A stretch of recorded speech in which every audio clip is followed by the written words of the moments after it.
3 British mountaineers attempt the climb of their lives in Alaska. But within sight of the summit, the weather stops them in their tracks. Steve! When frostbite threatens the life of one climber, the others must decide. Stay together and hope for a rescue that may never come, or leave their friend behind. If we leave Nigel here, he dies. One man risks his life to go for help alone. But tragedy strikes. He faces almost certain death, knowing his friends have little hope of rescue. I've let them down. I've let my mates down, and they're probably going to die.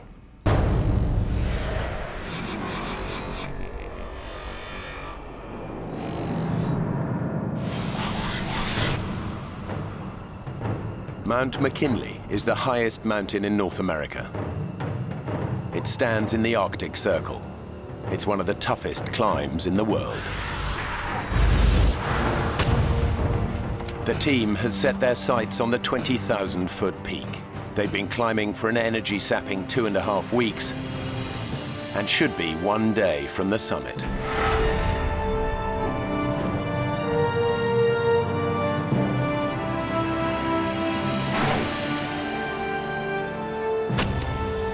Steve Bull has been climbing for 18 years and has conquered some of the highest peaks in the world.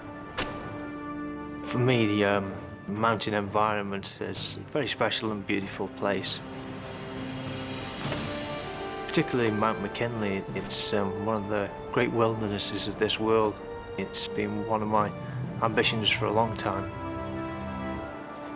Anthony Hollinshead is Steve's best friend and his longtime climbing partner. Climbing is predominantly having trust in your climbing partner. It's paramount that you know what the other's doing. Nigel Vardy completes the 3-man team. This is his first expedition with the others. He's an experienced climber, but he's never attempted a mountain as treacherous as Mount McKinley. I sometimes suffer a little bit with confidence, and sometimes I have to say, Nigel, you can do this, you'll be fine. Originally, Steve had the dream of climbing McKinley, and really we perhaps followed his lead.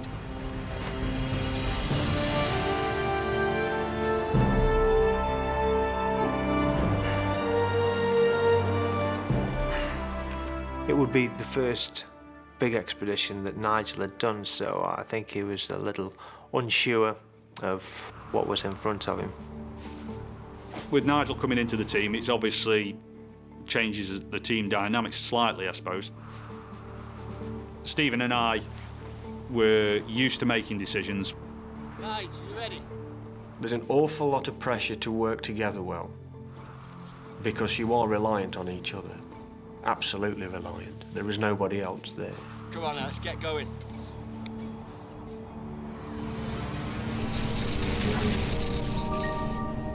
There are a number of routes up Mount McKinley. One of the most popular is the West Buttress. But Steve, Anthony and Nigel have decided to tackle the much tougher West Rib route. After 17 days of severe climbing, they've reached their last camp at 16,000 feet. They aim to go for the summit tomorrow. The night before the summit bed, we're in the tent. We're all pretty high. I think we're ready for it tomorrow. Now, ladies and gentlemen, dehydrated meat or fish, or how about our lovely powdered vegetarian option? He is a real comedy character to know, is Anthony. Full of life, always got a good laugh. Hey, nice bit of colour you picked up today. You'll be in swimming trunks tomorrow. Did you not put your sunblock on today? Steve's quite the opposite. Steve's a very serious character. Should be like a religion to you, Nigel. You know what the sun can do to your skin up here? Right. Fast up, fast down, OK? So let's strip all the unnecessary gear and pack a kit. What we agreed? Frillies in tutus. The conditions can be extremely hostile at this altitude. The team must be sure of the weather before they decide on making the challenging climb for the summit. Base to Jensen. Weather's looking fairly good for the next 24 hours. Copy that, base. Good night. Good enough? We better get some beauty sleep then, eh? To infinity and beyond.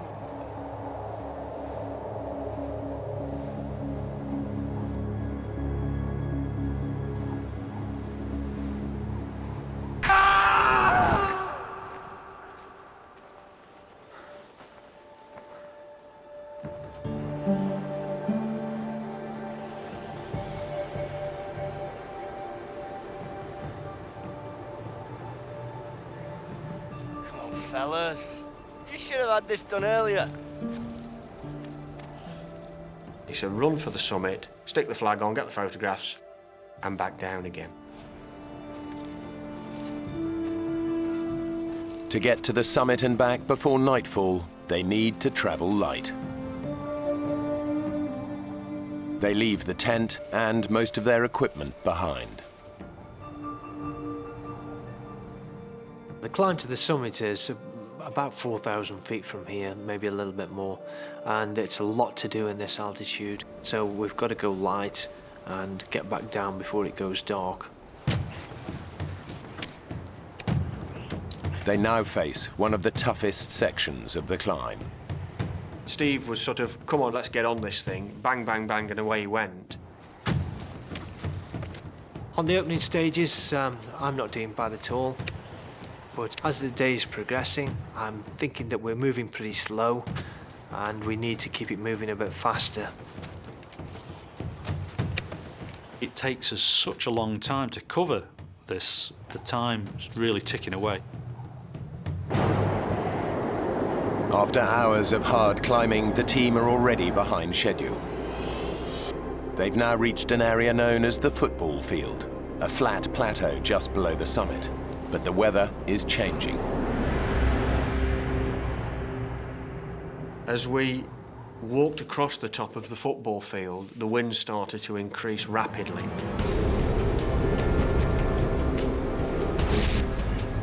The temperatures dropped to around minus 50 degrees centigrade, with the wind howling over the summit ridge at about 70 miles an hour. I don't know what that takes you down to, but it's cold, believe me. Every step is just draining. You're almost crawling, really, just to sort of get your face out of the wind. It can be like being hit with hailstones, frozen peas, if you've got exposed flesh. Weather conditions on Mount McKinley are some of the most unpredictable in the world and can cause death by flash freezing in seconds. We'd all got 17 days hard climbing behind us, which means you don't carry a lot of excess fat, which is what you need in a situation like this. These conditions are very tough for all of them, but for one, the conditions are proving too much.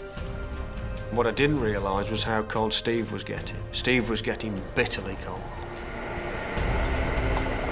I can feel myself going down. I'm shivering, my teeth are chattering, my thought process is slowing down, I'm becoming lethargic. Steve, who is leading the team, is beginning to feel the effects of hypothermia. He's literally freezing to death. They're at over 19,000 feet, and the temperature is plummeting.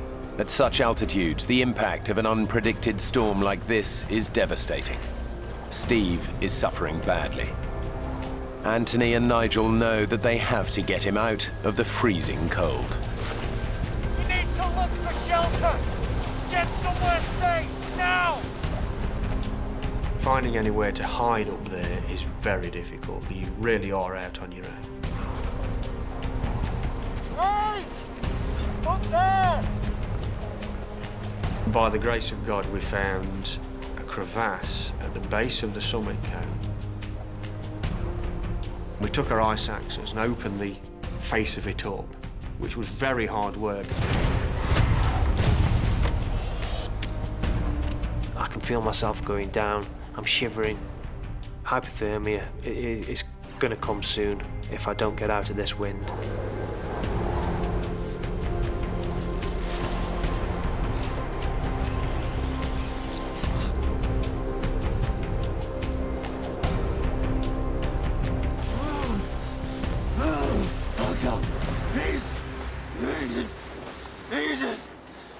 It was a wind that was killing us. And once we were in there, I'm not going to say it was warm, but it was warmer. Oh God, please, easy. As the cold's taken effect, your mind's slowing down, your reactions are slowing down, thought process is slowing down. So I'm relying then on others to take care of me. Easy. I need you to hug me. I need you to get some warmth into me. Steve asks me to sort of cuddle him, keep him warm, really. You ever tell anyone about this at climbing club? And you're toast.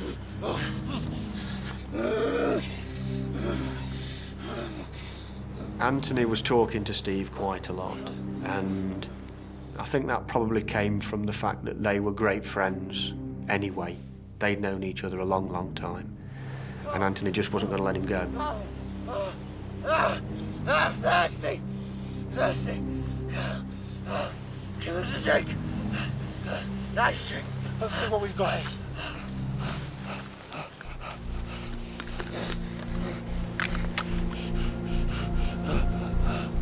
Dehydration is a major, major problem. The team begin to regret leaving their equipment behind. What's that then, Nige? We should have carried a stove to reheat and to get some warm food inside us and possibly a better drink inside us.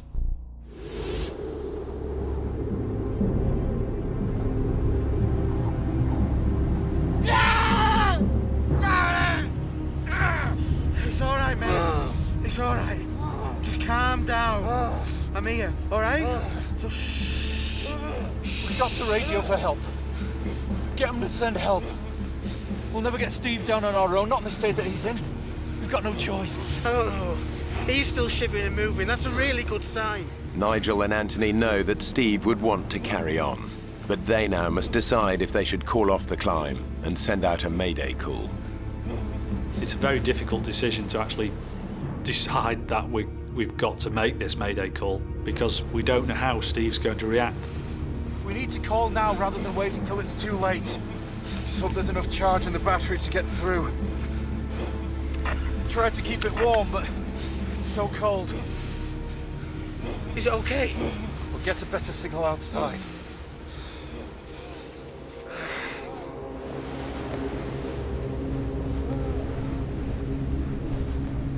Base camp! This is Expedition Denson. Do you copy? This is Expedition Denson, requesting urgent assistance. Over.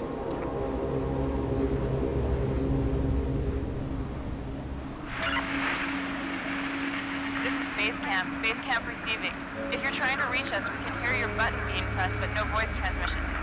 Repeat, your button, but not your voice. I felt very happy to hear somebody else's voice, that there was somebody there. But they were really struggling to hear us. We need you to respond by click. 1 click for yes, 2 for no. And so they started off, are you this expedition? 1 click for yes, 2 clicks for no. Are you Expedition Zambezi? We just went down until they got a click for yes. Are you Expedition Denson?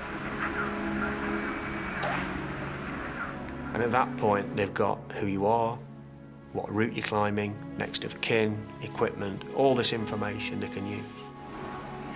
The storm is too bad to rescue you tonight. We need you to call again in the morning.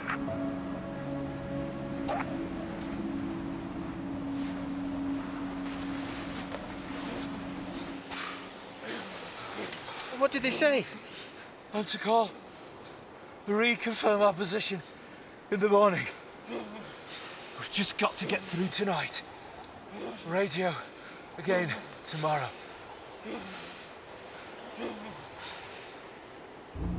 Steve? Nige! Steve, stop moving! Steve! Steve! Steve is becoming dangerously hypothermic, and now Nigel is also losing his battle against the cold. I don't realise I'm going hypothermic, and my own mind is shutting down. Anthony must try to keep his two friends alive in temperatures of minus 30 degrees at almost 20,000 feet.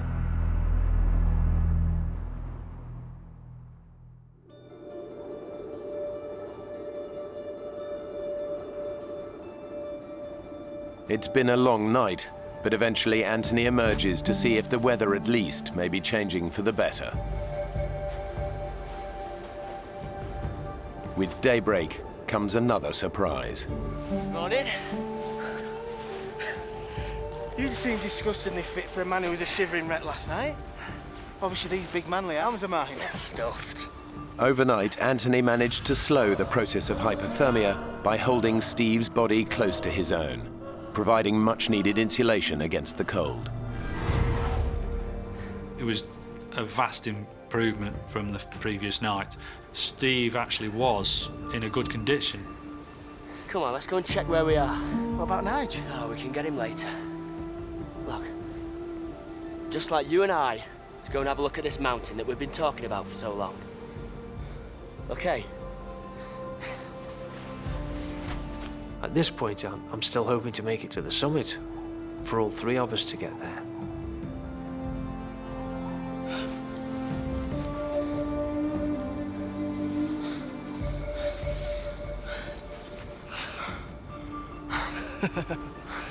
Will you look at that?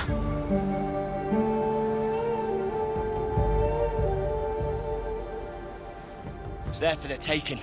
Come on, let's go for it. Steve, last night you were pretty bad, you know. Nigel thought, we both thought that he should radio a distress call. What the hell did you do that for? And what did they say? Nigel went outside to make the call. He said the radio didn't seem to be working. One last push and we're there. So let's get back radio base and tell them that we're all fine now. I'm sorry, mate, but you were a real mess. It's fine. Really. Let's just get back, get Nigel, radio in and push on.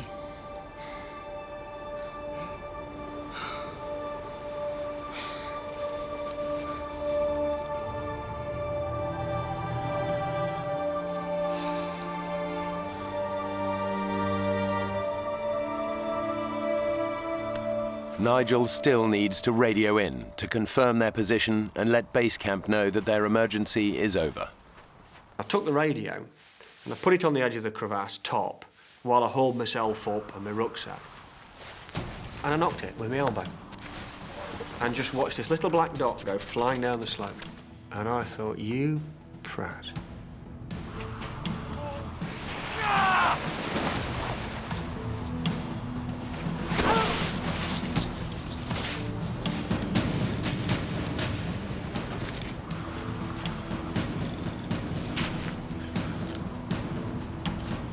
Base camp, this is Expedition Denson. Do you copy? It's dead.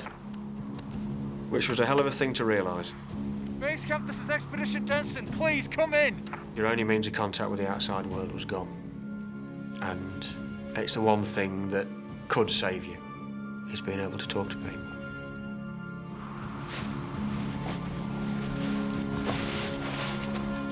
Nigel! Is everything okay? Guys, I'm so sorry. I've dropped the radio. I've broken it. Nige, your face. I'd missed this completely. I'd not realised it was happening. And he looked at me and I could feel his hand come up and pull. I got balaclavas here and just pulls them over. And I can't feel this cold. I can feel numbness, but I can't feel any further.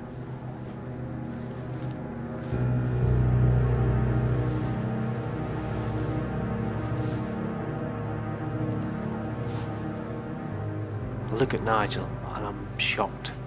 He's in a terrible state. The day before, he got sunburnt on his cheek, and overnight frost must have got into this because his face was swollen up the size of a football.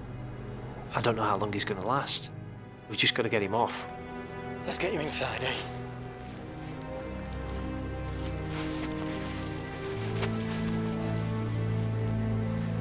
Look, Steve, so sorry. Maybe the two of you can push on. I know how important getting to the top is for the both of you. Look, let's not worry about that now, okay? Steve and Anthony took it fantastically well, actually, and I felt immensely guilty. Still do. We've got to get down. Get him to a hospital and quickly.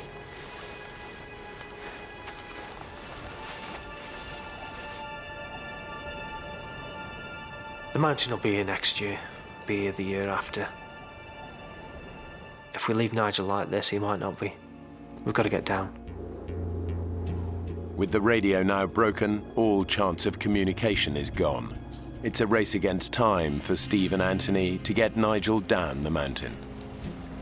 As soon as they start their descent, the team realize that Nigel is suffering from more than just frostbite.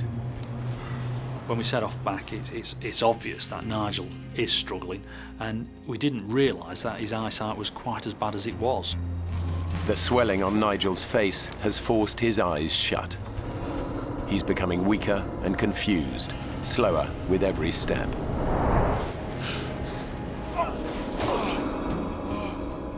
It's a feeling of being out of control. Nigel! Keep moving! He was falling over and tripping over. It was painful to see. Steve was starting to cool down as again, and that was becoming a concern for Steve. I am worried about both Steve and Nigel at this stage. Left out. Put it round me. Go on, fellas! Keep the pace! Come on! Put it round me. Come on! The temperature has now dropped to around minus 30 degrees. Nigel is slowing the team down, and Steve knows that it won't be long before he again succumbs to the cold. We've got to get down. We've got to get somebody down now and organise a rescue.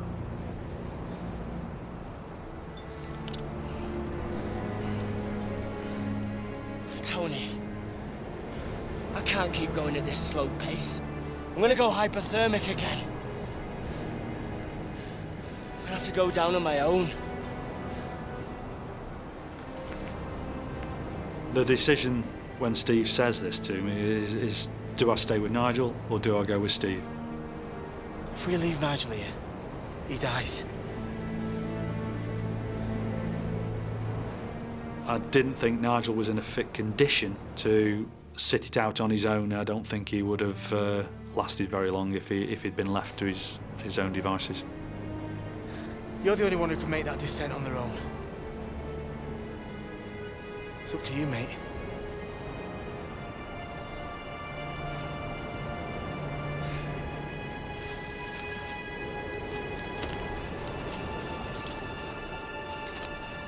Are you sure?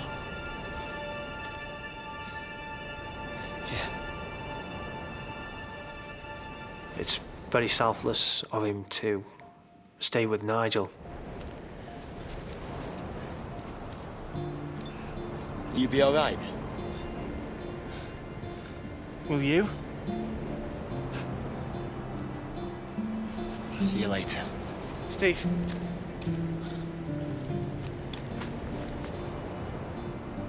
Watch your step.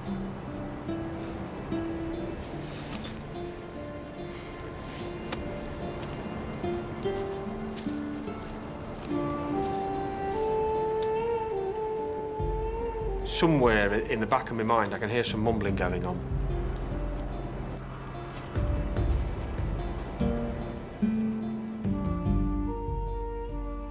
And Steve walks away. And I'm looking at him, squinting, thinking, Steve, where are you going? And he's gone.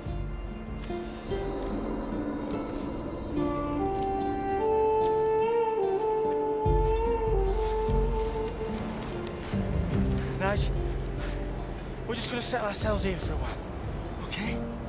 Yeah? I'm trying to keep it from the forefront of my mind, but it's obvious that there is a chance that Nigel could die. It's a weird experience seeing Steve go off on his own. It's a massive responsibility for me to get down, and I feel the weight of that responsibility. It's on my shoulders to make sure that these pair live.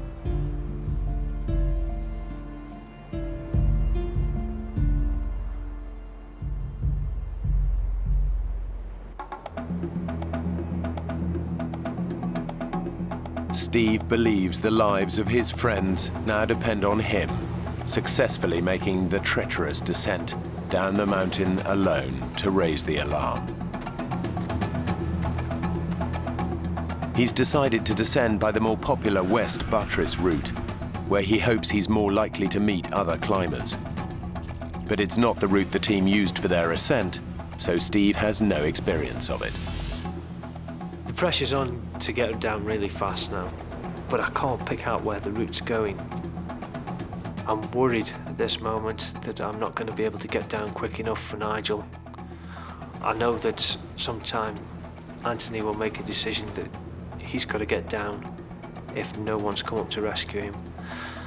And I'm worried that if he leaves that decision too long, he too is going to die up there. I need to get down as fast as I can. Steve knows he has to find the most direct way down, no matter what the risks.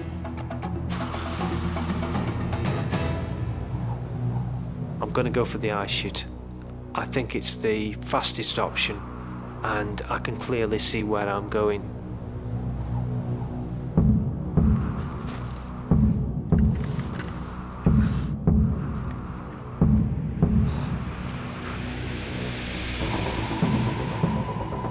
Down climbing is much harder than up climbing, and when you've not got a rope on or someone to care for you up above, the risk's high. My heart's pounding a little bit.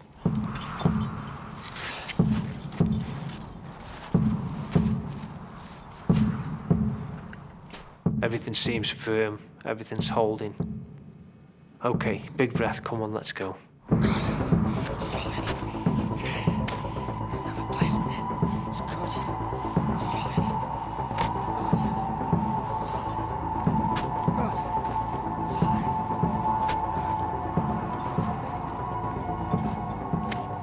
All of a sudden there's a crack. And I'm off. The adrenaline's going, and I'm thinking so fast that these seconds I'm falling feels like minutes.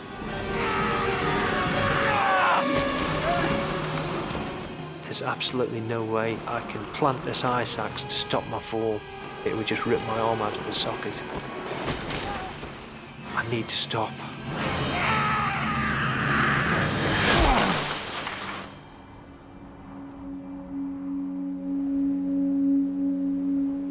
Steve has fallen around 1,100 feet.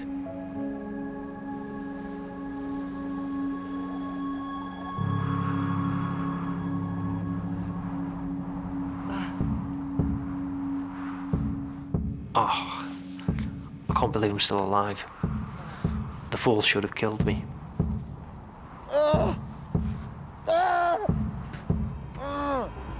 Steve has severely injured both his legs. The right is fractured, but his left is shattered in 12 places. He's over 17,000 feet up, and in his condition a huge distance from the route where he had hoped to find help.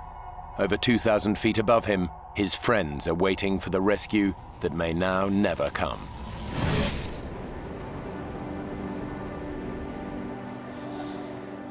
We still can't eat or drink anything, and this is almost 36 hours after we'd set off. So, you know, it's a long time to go without taking anything on board. There is little we can do to stay warm without using our energies up. Not knowing quite what the next step is going to be. And we're telling kiddies jokes, which aren't very funny. How do you keep a dog from smelling? Hold his nose.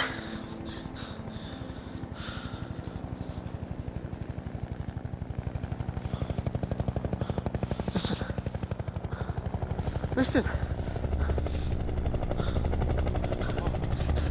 Steve's got down and given him our position. We're gonna be okay. You're listening and listening and listening and thinking to yourself, fantastic. This could be it. Help! Help! I can hear helicopters.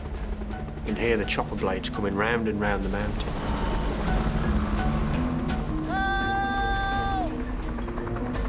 Thinking to myself, are they looking for us? There's a rescue party coming up the mountain now, or we're going to be safe.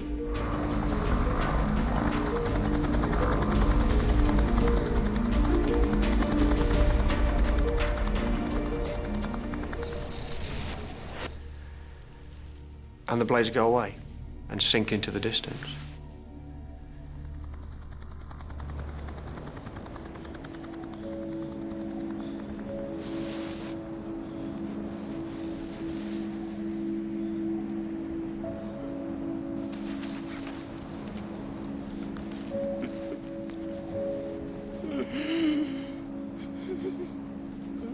At this kind of altitude, a helicopter rescue is virtually impossible. Whatever they can hear, it's unlikely that it's deliverance.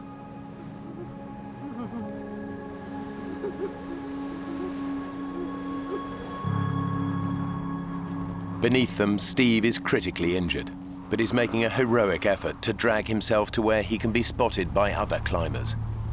His injuries are so bad he might not live, but Steve believes that if he fails, all three of them will die on the mountain. I've got to gain access to the popular route where people will be coming up. But my only hope is going back up the ice chute I've just fallen down. I've still got the crampon on my right leg, and I'm using that right leg to purchase me up. I can feel the bone grating as I'm going.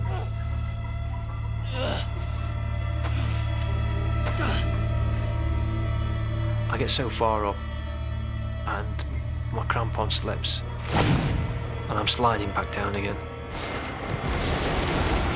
On the way down, I bang my left leg.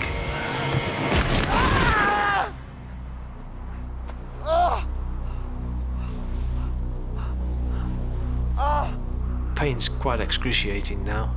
I need to take a look at my legs and see what condition they're in.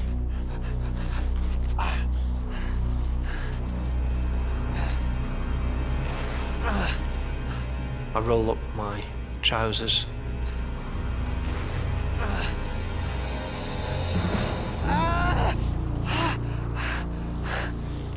The bone on my left leg is sticking through the skin. I'm really concerned now that I might bleed to death. And try to put pressure on the wound to stem the flow. Now I'm pressing down onto bone end and just raw fibres showing through the skin.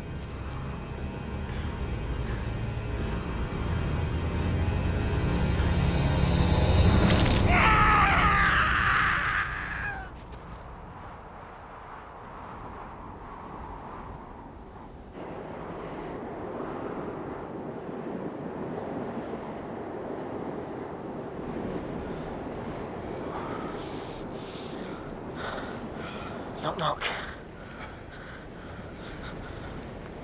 Who's there? Lettuce. Lettuce who? Lettuce, and it's freezing. Sorry. That's bad. I feel very helpless. I really do. And to have somebody there with you is fantastic. He's being like a nursemaid and being a very, very good one. Frostbite has started to affect Nigel's hands and feet. They're deteriorating fast.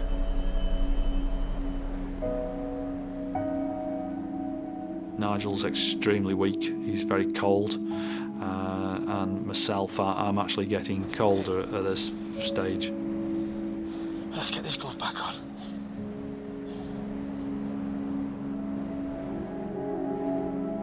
As time ticks on now, I am becoming a bit disconcerted about being out another night with Nigel in a very weak condition. Come on now. Won't be long. Could be on the way any minute.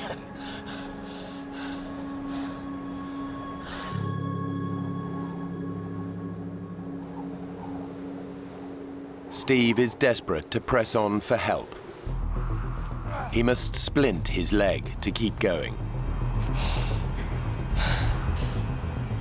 I tie my ice axe around my leg to try and support it.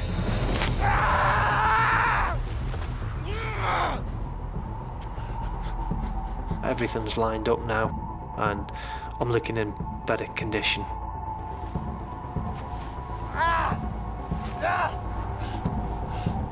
Now comes a big test. What am I going to do? If I don't put my weight on the leg, I'll never know, I'll never get off. Gotta give it a go.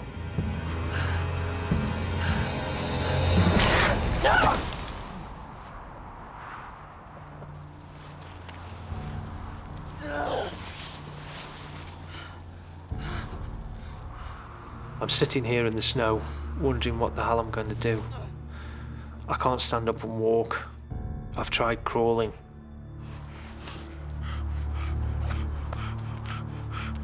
I've got a whistle. I start to blow my whistle in case there's anybody just the other side of the rib. I'm sitting there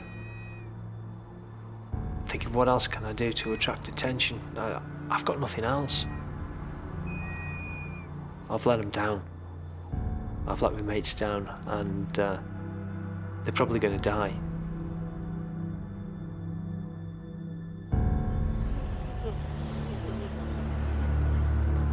They have now been exposed on a barren mountainside for hours. And even though the Arctic nights are very short, as the sun gets lower, it just gets colder and colder. It's getting close to sort of 9, 10 o'clock, 10:30 time, where I'm starting to realise that at that time of the day, it'll be very unlikely that a rescue party will come to us. And as a result, it's starting to hit home that we could be out in a very exposed area for a second night.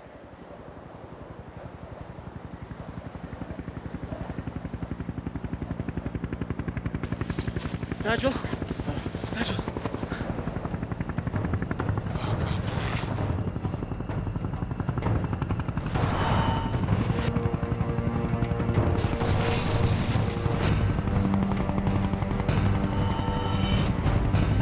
Nigel!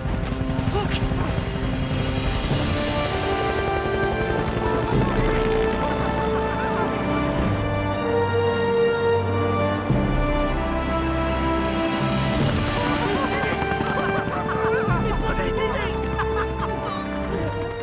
We thought Steve was the hero of the day for raising the alarm and getting the helicopter to us.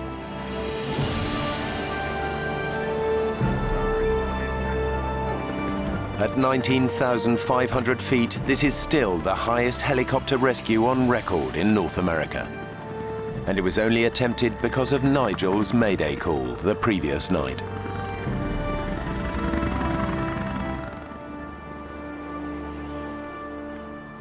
But it's not looking good for Steve.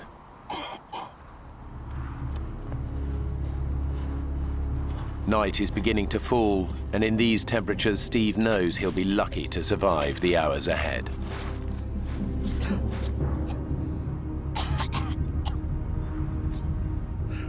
I've got to look after myself for the night now. I've got to think about shelter, about keeping myself warm. What if the wind comes down the mountain? I untie my ice axe from my leg, and I etch out a shallow hollow and build up a small wall. It's enough to keep any wind off. I need to make sure that I stay awake when it's dark. If I don't stay awake, I die.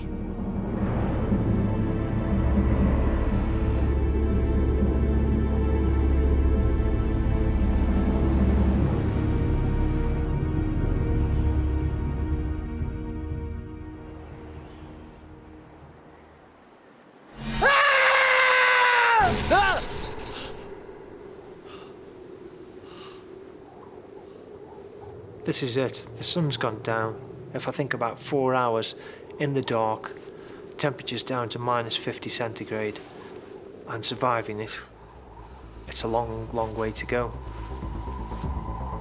Steve's body is succumbing to the cold. He tries desperately to stay alive. I'm thinking about my family back home in England. That's keeping me going. I want to see my family. I want to go home to them. I've got to stay awake.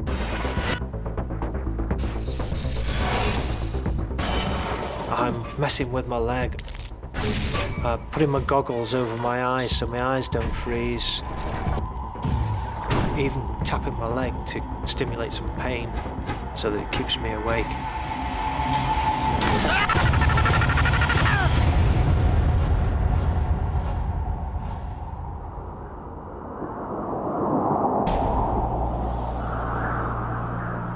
Climber Steve Ball has had an horrific fall on Mount McKinley.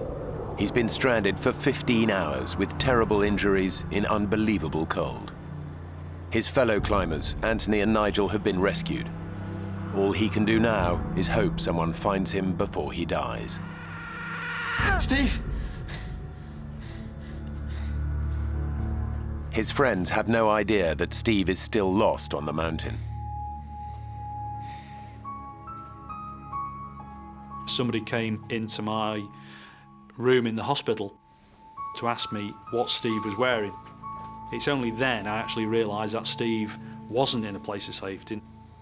He'd been there for up to 12 hours out, exposed on the mountainside, and nobody knew where he was.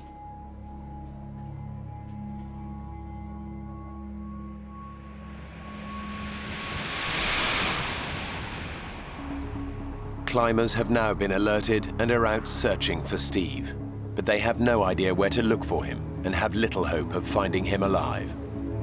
It is rare for the human body to survive overnight temperatures as low as minus 50 degrees.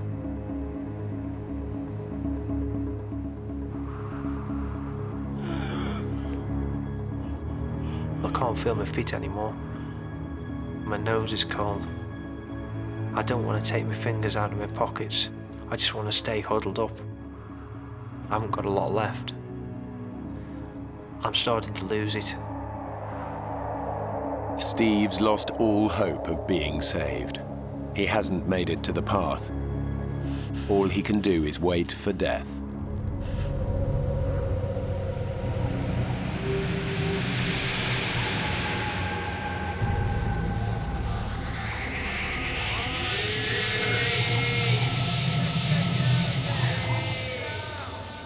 I'm hearing voices,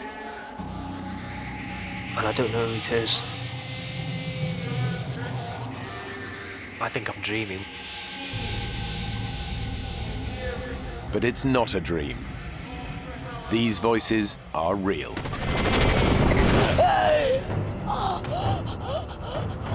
Tom, on the radio, quick.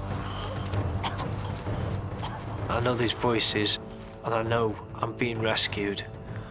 I know I can't be dreaming it because I'm feeling the pain, and you don't feel pain when you're dreaming. I'm awake. They tell me they're climbers, and they found me, and they're surprised that I'm still alive.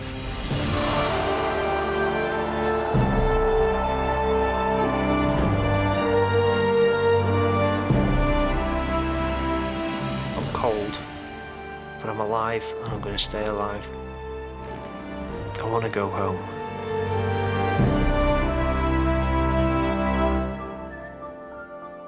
After 2 weeks in Alaska in intensive care, Steve was allowed to travel back to the UK.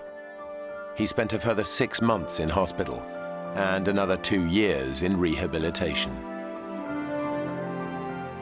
My frostbite injuries resulted in amputations of all the fingers and thumb on my right hand, my left hand mid-palm, the left leg has gone below the knee, and my right foot has gone mid-foot.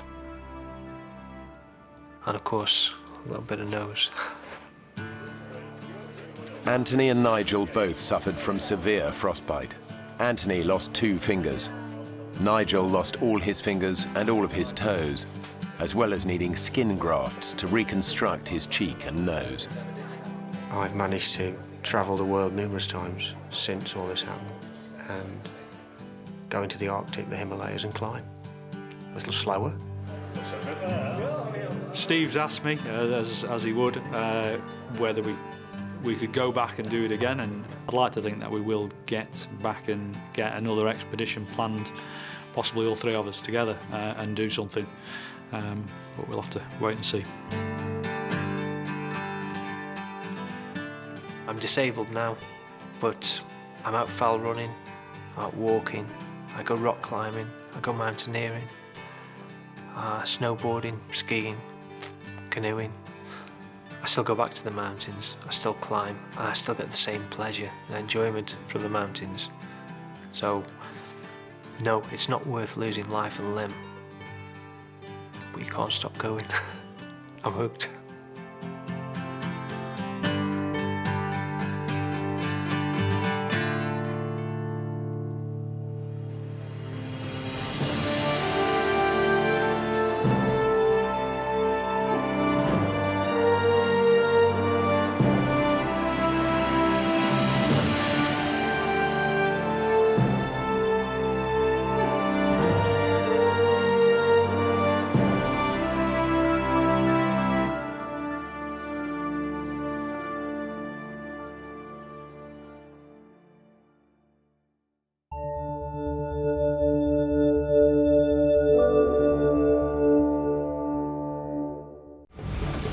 Two scuba divers are exploring a remote tropical dive site. But when strong currents carry them away from their boat, they're left stranded 20 miles from land. What was that? It's coming right up! With no sign of rescue, they have only each other to keep themselves alive. Exhausted, dehydrated, and in a state of constant terror, how long can they survive before they're taken by the sea or the sharks?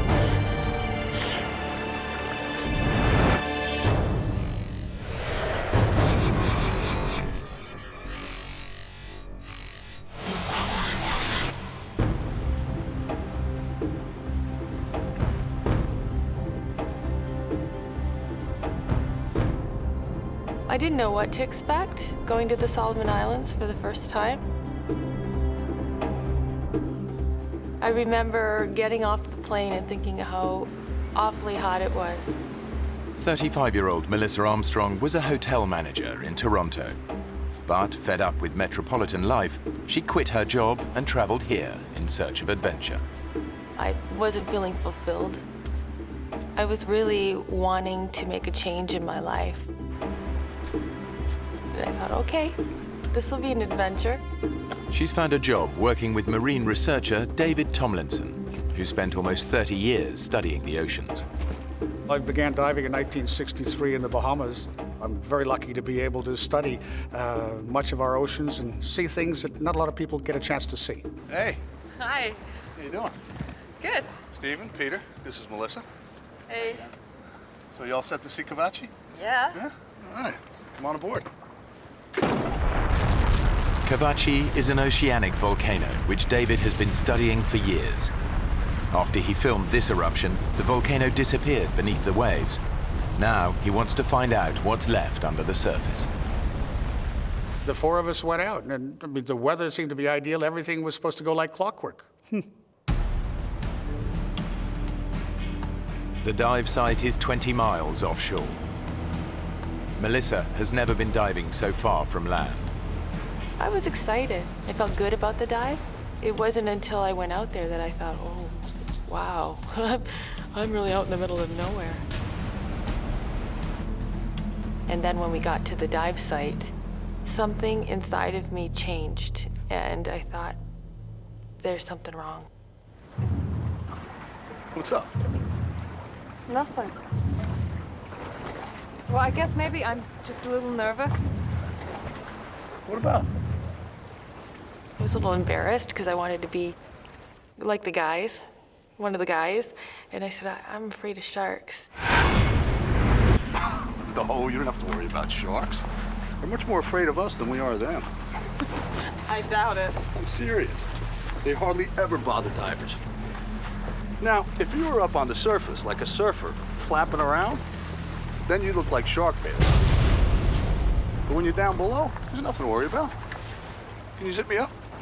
If it was me, I wouldn't be worried about the sharks. I'd be worried about you diving right on top of a volcano. Well, that wasn't something I had ever even contemplated. So now I'm thinking sharks, volcano exploding, sharks and volcano. Don't listen to him. If it wasn't safe, we wouldn't be here. But David knows more than he's letting on. I had heard from the local fishermen that there was a couple big sharks out here, big hammerheads, that have been coming in and bothering some of the local fishermen. But at that stage, she didn't need to know that. David has dived with sharks before and is confident they won't get attacked while underwater. He's more worried about the weather. We're watching the weather very carefully because it's very exposed out there. And I noticed off in the distance a funny-looking cloud. It looked like an eyebrow. But it was nothing that deeply concerned me. David's confident they'll be in and out of the water long before the cloud reaches them. So what's your dive plan, mate? Well, we're going to drop in around 30 meters, have a look around. The plan is to dive for around half an hour while the boat stays in position above them. The boatman went over exactly where we would be dropped off, exactly when and where we would be picked up. I didn't pay too much attention. I just let them do their thing. But the anxiety just kept growing and growing.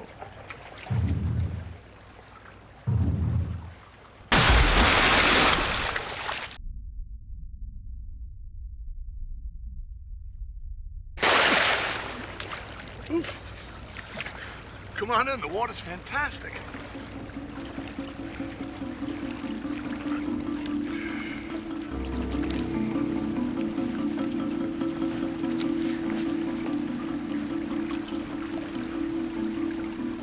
Then I got my gear on. I looked at the boatman and I said, Here I go. Say a prayer for me. and I thought, well, why did I say that?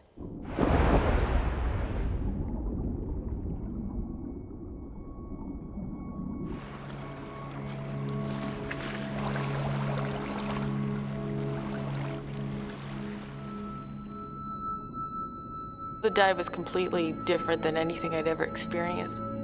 It was amazing. We started going through this white haze. It was quite dreamlike, and there were bubbles funneling up around us coming from the vents of Kavachi. The volcano is out of sight beneath the divers, far deeper than they can safely descend. All they can see are clouds of sulfur dioxide rising towards them from below. It was such an amazing celestial scene. It was just breathtaking.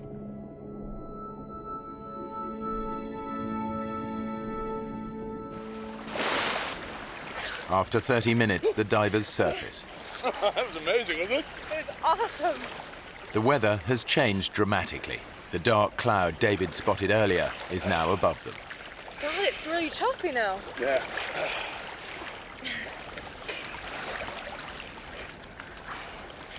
There's the boat. It's miles away. Yeah, the current must be really strong.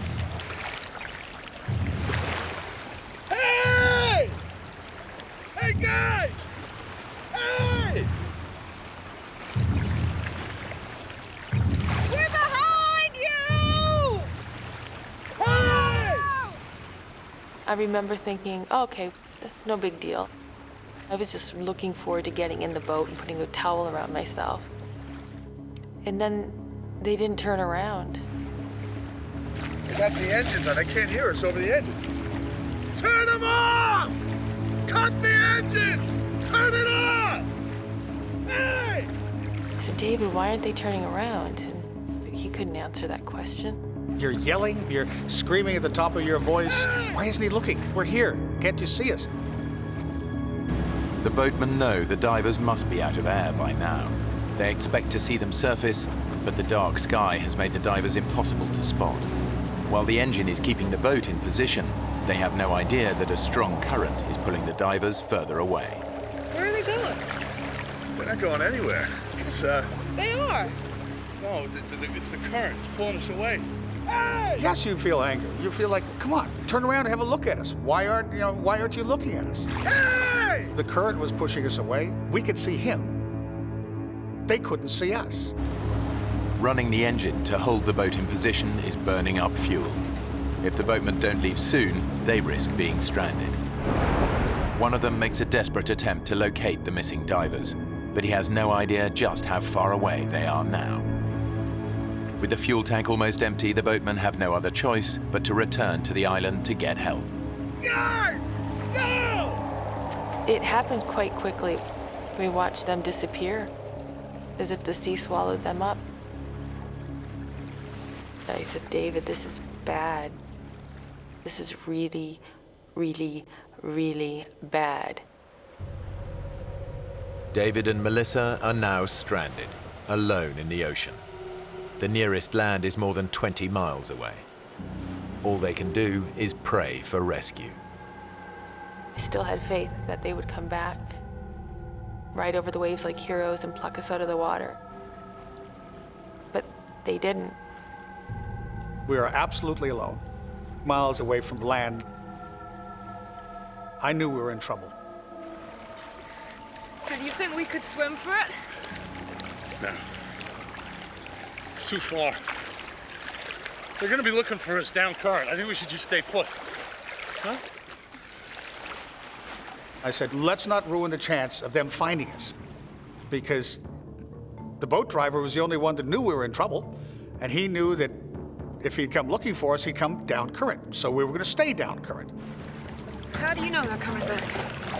Well, if they went to get gas, it's an hour there, and it's an hour back, so. I think we'll be out of the water by 4 o'clock the latest. Yeah? David had come up with a timetable, so to speak, of when the boatmen might return, which was about 4 o'clock. I thought, okay, we might be here a while. But then the uncertainty started seeping in.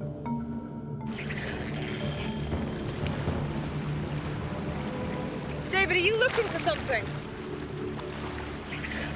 Just being aware, that's all.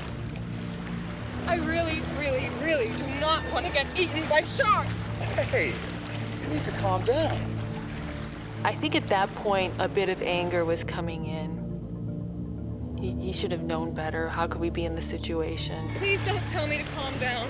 We're in the middle of the ocean. You've lost that boat. I think I have the right to vent here.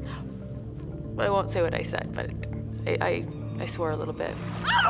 Melissa's reacting as one might expect. She had a little bit of a dummy spit, and she was swearing profusely.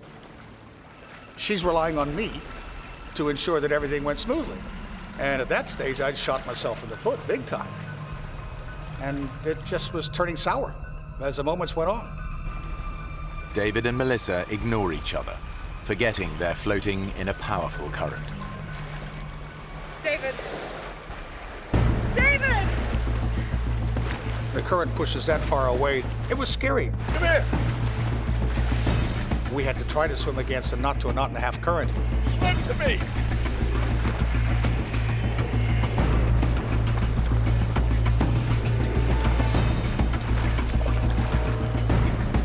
Just a couple seconds of being apart, I thought, oh my gosh, we just can't let that happen.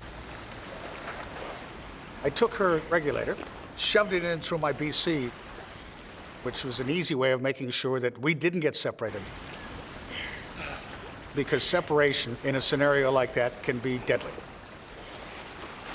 Not that I'm not a control freak, but I had to help stay in control for us to survive.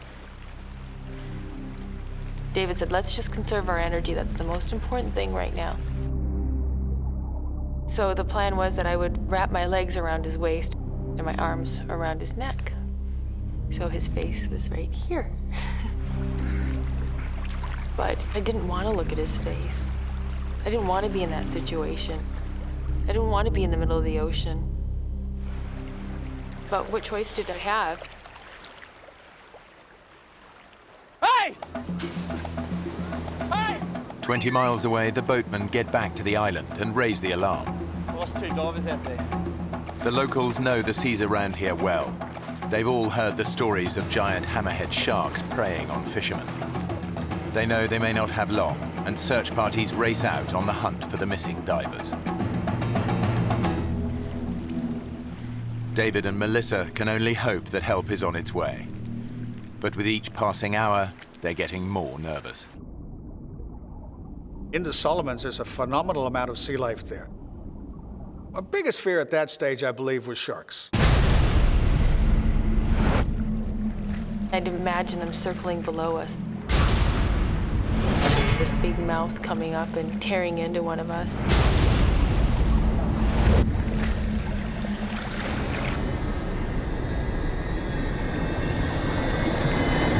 What was that? What? Was that you? What? Something's on my leg. Ah! Get it off! It's my gauge. It's my gauge. Just get it off I'm me! trying. Would you stop kicking? Look, there's nothing down there. There's everything down there. If there's anything dangerous down there. Like sharks, you mean? Yeah. Just say it! Yeah, and you keep kicking and splashing, the shores ain't gonna come and check us out, right? All I could think about was sharks. One nibble, one drop of blood in the water, and then we're gone.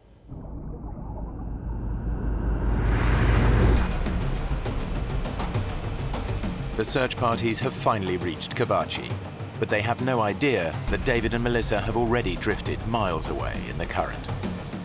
They continue to search above the volcano.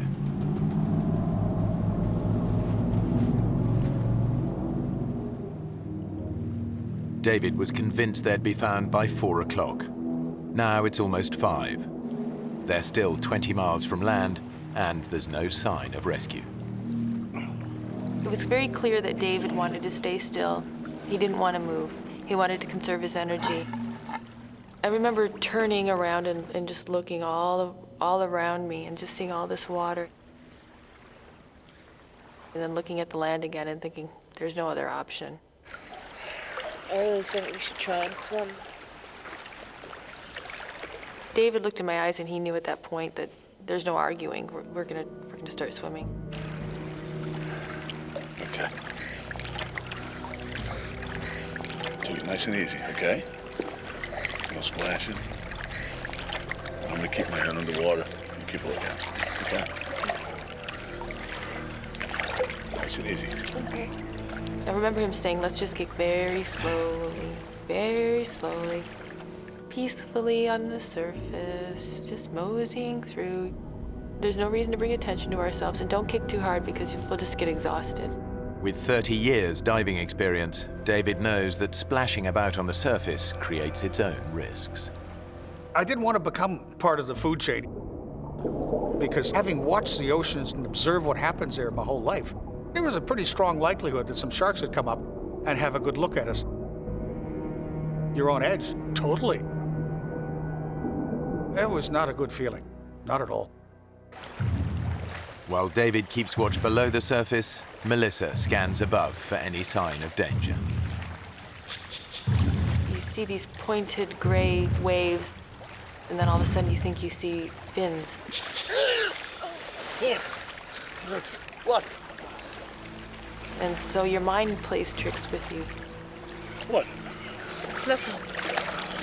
Sorry. It was a constant battle to not let my imagination go. But the dangers beneath the waves are not just in Melissa's mind.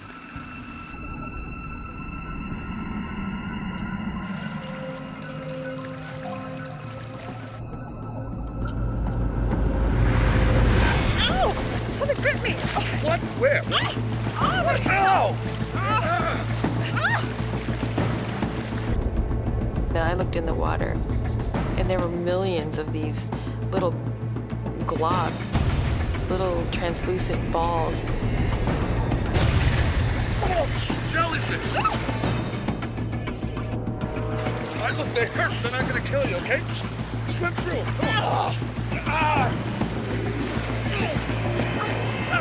We were swimming through countless amounts of them.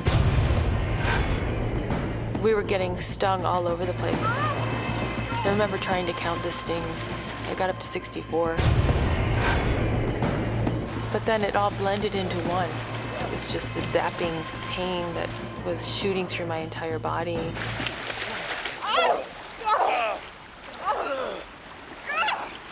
My lip is killing me. My hands are on fire.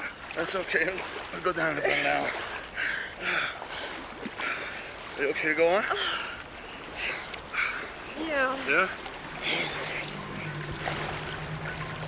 Desperate to escape the jellyfish, the divers splashed around on the surface. They've broken David's golden rule and become a magnet for predators. As I'm looking around, I'm looking straight down, and I see this little dot coming. I felt David, he pulled me to the right, abruptly. David, what are you doing? I pulled back, and he pulled me, and I'm like, what? It was coming straight at me from the depths, literally, from what I could see, straight at my face.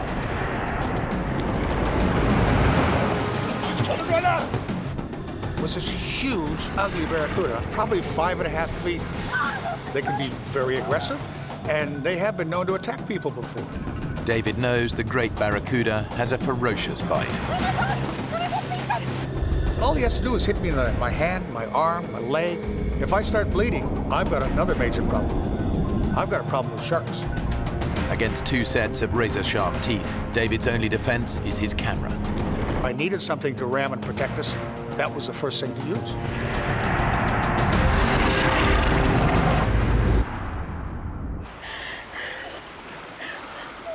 It circled around us, and then it went off. He couldn't believe it didn't do anything else. It's gone.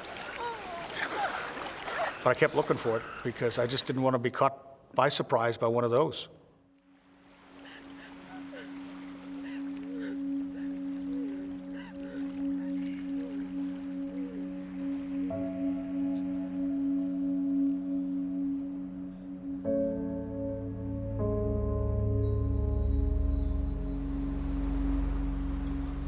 With daylight fading, the search parties have no choice but to return to the island.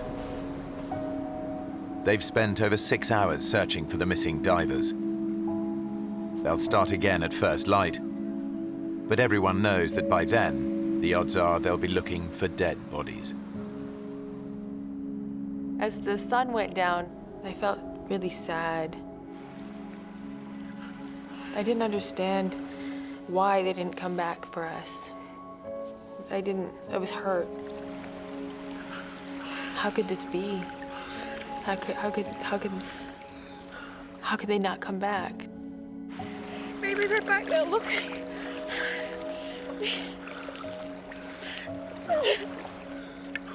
We should just keep swimming. Oh, come on, we're covering good ground. Outwardly, you're bold and brave, and you're sort of smiling, and inside, you're packing it. Sun was starting to set, and that was the part I was dreading. With night coming, that was a total different scenario because a lot of animals come up to the surface and feed at nighttime. I found myself thinking we were there to get eaten.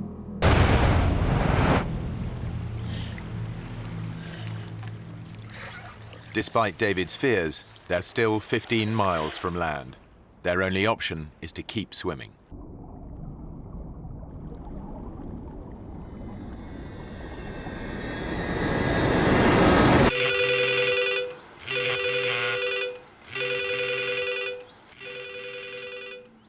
Over 1,000 miles away, David's older brother Owen is at home with his family.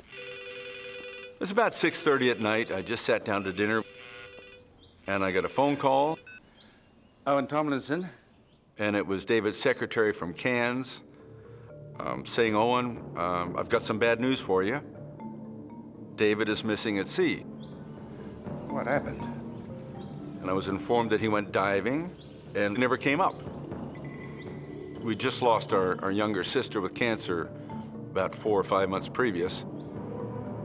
My first thought was my 90-year-old mother, whether she could handle the shock of possibly having lost another of her children. So that was very traumatic in that regard. Okay, I'll get there as soon as I can. Thanks for the call. As David's brother, of course, the family bond is strong that your first reaction is, what can I do to fix it. Hello. Yeah, I'd like a flight to the Solomon Islands. The first flight available was 3:30 in the morning, 8 hours and a bit off. And I felt inept, I guess, as impotent, whatever word is applicable, that I couldn't do anything that time span. Thank you. Bye. And David was wherever he was, out at sea somewhere.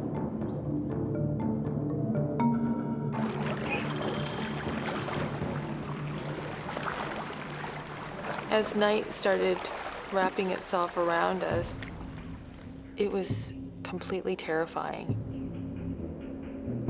Thinking, oh my, we're gonna be here at night. We're gonna have to deal with what we just dealt with, only in blackness. What? Stop. What Stop is it? swimming.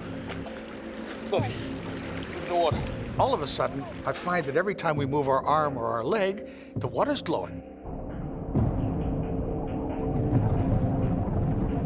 Wow! The mysterious light is caused by microscopic plankton in the water. Any sudden movement makes them glow. Stop. Stop. But it's beautiful. Yeah. We move, we get seen, huh? That really stopped us from swimming. Because I said, Melissa, we can't keep swimming now because we're gonna, it's lighting up around us. Something's gonna see us. But when the divers stop swimming, their body temperature plummets. I was just shaking so hard. I was so cold. You've got nothing to stand on. There's nothing to sit down on. I just wanted to be out of the water. I wanted something to float by so I could climb on top of it so that I wouldn't have this pressure on my body because it was so consuming and uncomfortable. I was trying to recharge her batteries, allowing her to stretch out and just try to use a minimum amount of energy, but enough to keep herself warm. We're really getting rather tired. We can't sleep. We don't dare sleep because if we fall asleep, we could drown.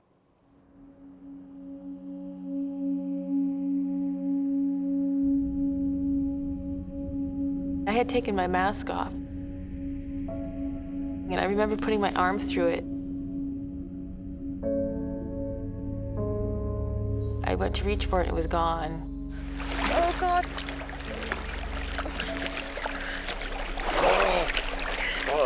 Can you see it?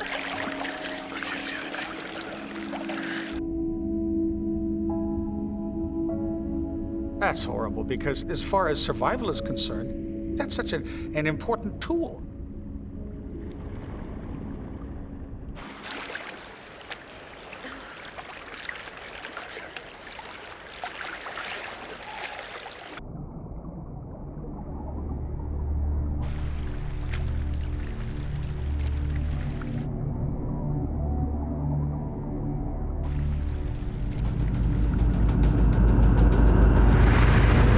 David, what was that? What? Something just touched my leg. Was that you? Was that your fin, David? Well, that wasn't me. Oh my God! Oh! I feel just a little bump, just like something brush up against me. I said, is it sharks? Is it sharks? Is it sharks? David and Melissa have been adrift in the South Pacific for over 12 hours. Trails of luminous plankton have made them stop swimming. Whatever's causing the flashes now, it's not them. Oh my God! What was that? We were seeing little explosions of light within, 5-10 meters of us. Ah! God! Did you see that? There'd be a flicker of light, and then another one, and then another one. What sort of fish they were, I don't know. Any minute. You expect something's gonna hit you. Oh my God! Your fear is unbelievable.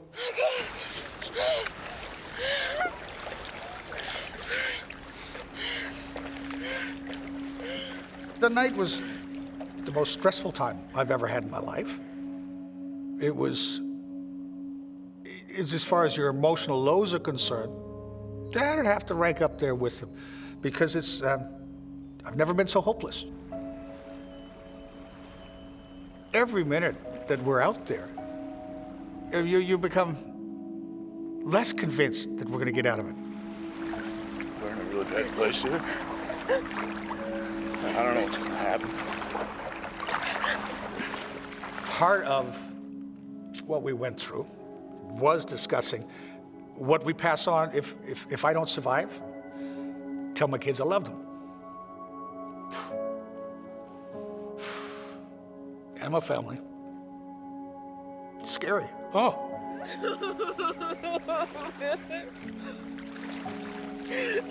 It was really important for me that if he were to survive, I wanted him to tell my mom and dad that they were good parents.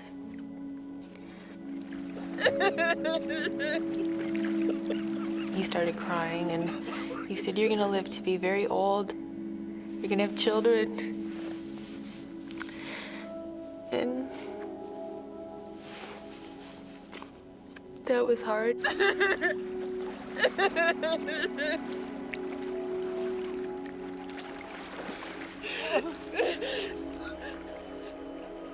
I had fought against the idea of death. And then this transition happened where you're talking about it. You're accepting it.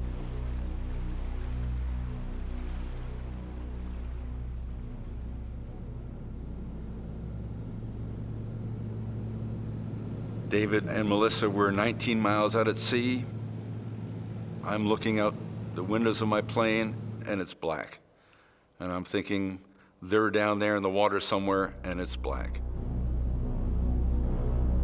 You really feel very useless, because there's nothing you can do. A lot runs through your mind, it really does. I kept thinking that this is kind of like a bad dream, and everything will, you'll wake up and everything will be just the way it was. Obviously, I hope he's alive and he's floating somewhere. If not, what do I do? How do I bring a body back?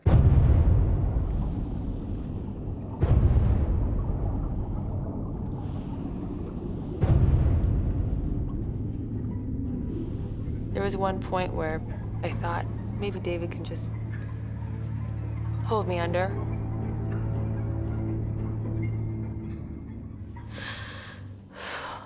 And I couldn't allow myself to die that way. I couldn't do that to my family. I couldn't dishonor them. I couldn't do it. Or I just said, "David, I don't care. I don't care if I die. I gotta die trying. I'm not gonna lay here anymore." Gotta swim. We gotta swim.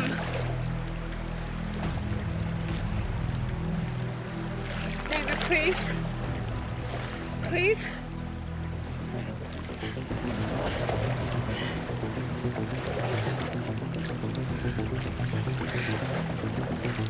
And he said, "Okay, all right, let's go for it." He said, "Just go really slow." And so we kicked, and we didn't stop kicking.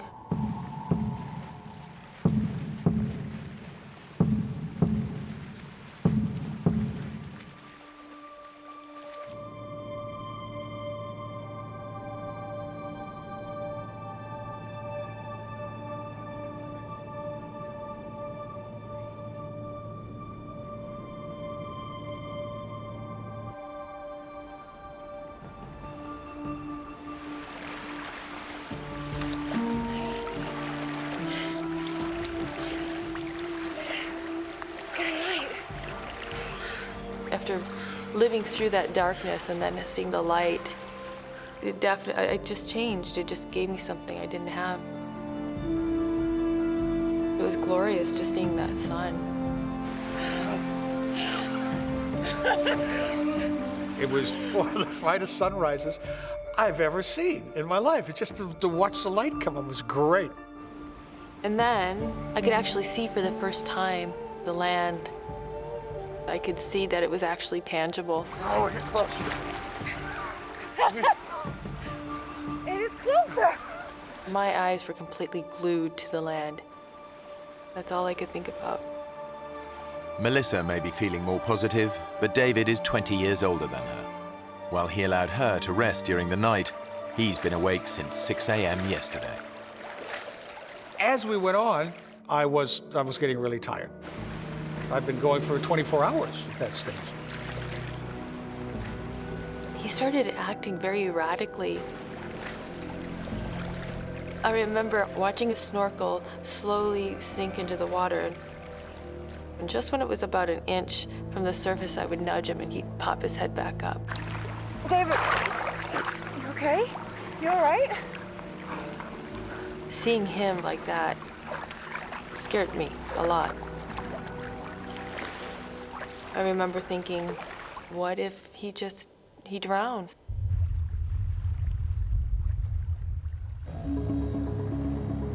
David's brother, Owen, has finally reached the Solomon Islands. Even though there's no official search and rescue, there is a helicopter service, but it's a private company.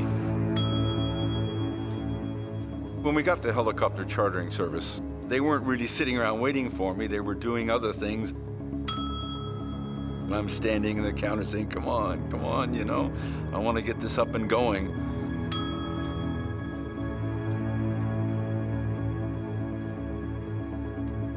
Hi. Yes, sir. I need a helicopter as soon as possible. Okay, what for? My brother's gone missing near Kavachi. I'll have to talk to my boss first. So if you'd like to take a seat, then I'll just be right back.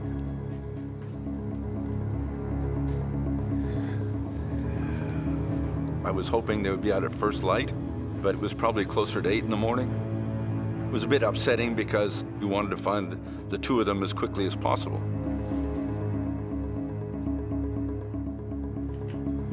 Mr. Tomlinson, good news. We've got a chopper on standby for you. Oh, that's great. And I said, well, get them out there, get them going. But unfortunately, we're a commercial operation, so I'm gonna have to have some form of payment up front so we can get you in the air. I had no idea what the currency in the Solomons was, and I certainly didn't have a suitcase full of whatever currency they would accept. This do? That'll be fine. 1 minute. So the good old plastic came in handy, and it worked. Okay, boys, we're right to go. All Owen can do now is wait. David and Melissa have swum 14 miles without rest, food, or fresh water. They're still 6 miles from land, and the tropical sun is beating down on them relentlessly. I was so grateful the sun came up. But it was also a blessing and a curse because I could feel the side of my face burning. And I remember trying to put my head in the water to cool it off for a little bit. My lips were so raw and swollen, and now the sun was burning them, so they were starting to blister. My skin was wrinkly and flaking. You feel like you're slowly getting eaten by salt water. David is both physically and mentally exhausted. I was dehydrated, I was starving. I was running on less than empty at that stage. I was starting not to think straight. All right? David? You okay? You okay to swim on? I remember him looking at the land and saying, oh, look at those condominiums.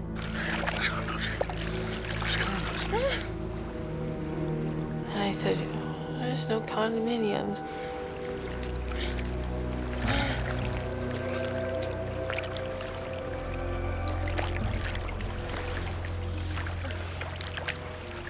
That's really when I realized he was fading. He wasn't making any sense.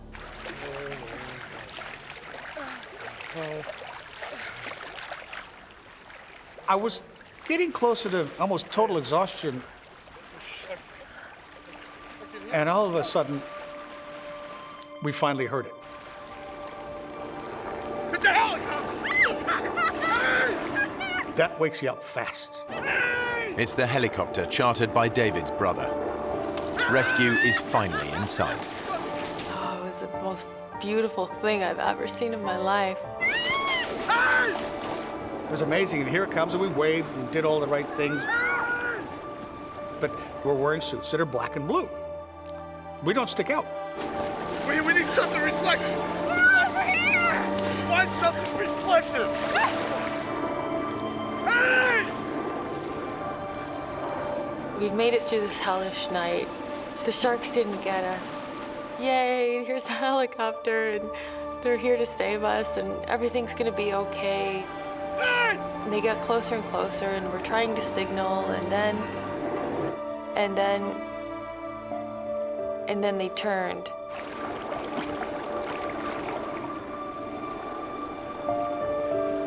I can't see it.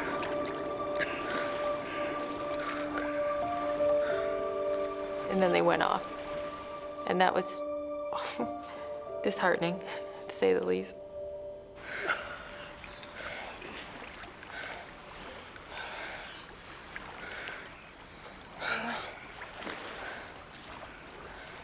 Then we just pressed on towards land. Come on. Because there's no other choice but to keep going.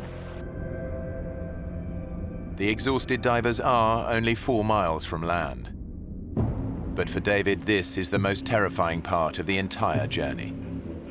I didn't totally mention to Melissa at that stage that I believe the greatest fear we're going to have is that last bit, right in close to the shore, because it's an area I wanted to fish, because there's so much sea life there, including your upper major predators.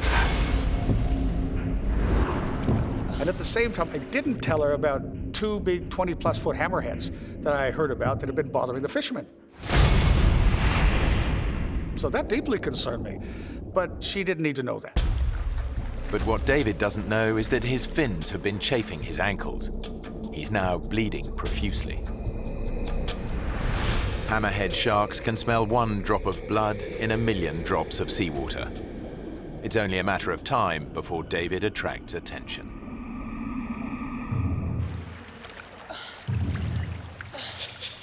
I remember thinking, what's that piece of plastic sticking out of the water? It looks like a sailboat's on its end, or like almost like a kayak sticking straight up out of the water. Well, what's that plastic? Oh, David! David! We're shark. What? I saw a fin. That woke me up. What I said, did it sort of look like this? And she says, yeah. And what I sketched with my finger was a dorsal fin of a hammerhead shark.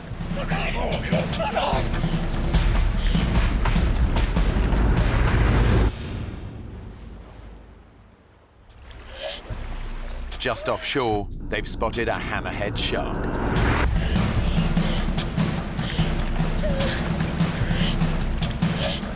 I'd never seen anything like this. It was huge. You're talking a 6+ meter shark. That's a big shark. I figured if it's gonna happen, I want it to happen fast. I hope it doesn't bite my leg. I hope it just sinks its teeth right into my heart. And bang, it's over with. This was my greatest fear. You're just hoping that that shark isn't hungry. With all the bad things that have happened, a little bit of good luck would be nice right now.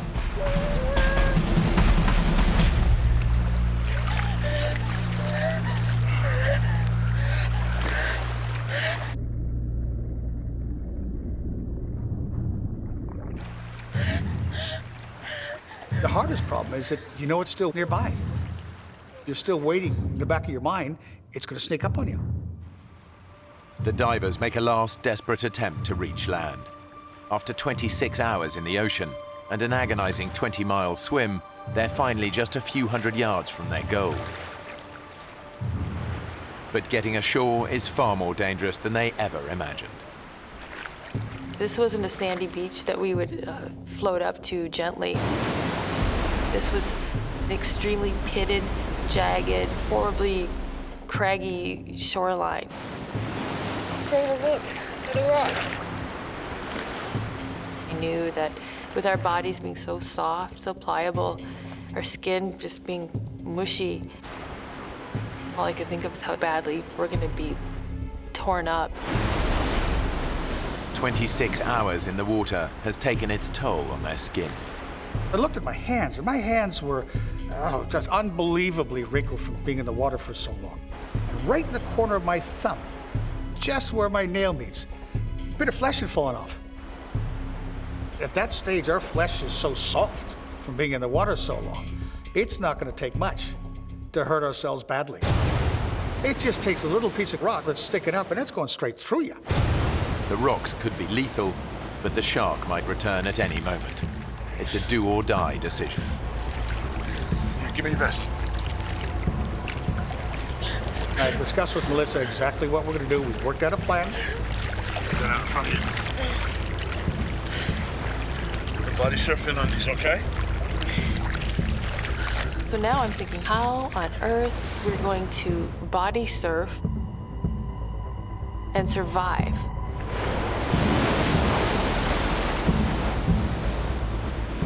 But what choice did we have?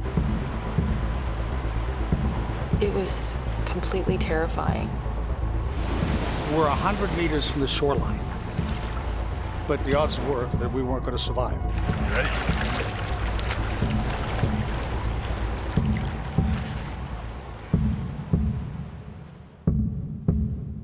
And I just happened to turn left, and I don't know why I turned left and looked. And then I heard him say, "I'll be damned. There's a boat."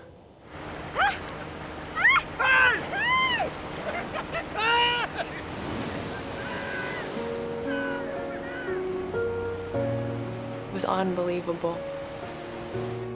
It couldn't have been at a more beautiful time.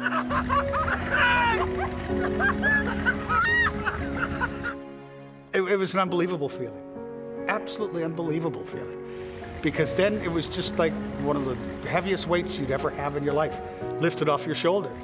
Next thing I know, the boat's next to us, and they're pulling me out of the water. And I'm like,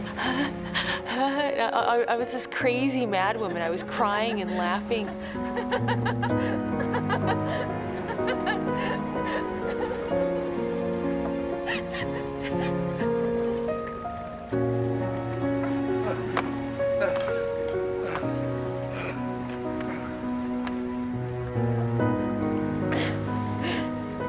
I kept thinking, I was just lost at sea.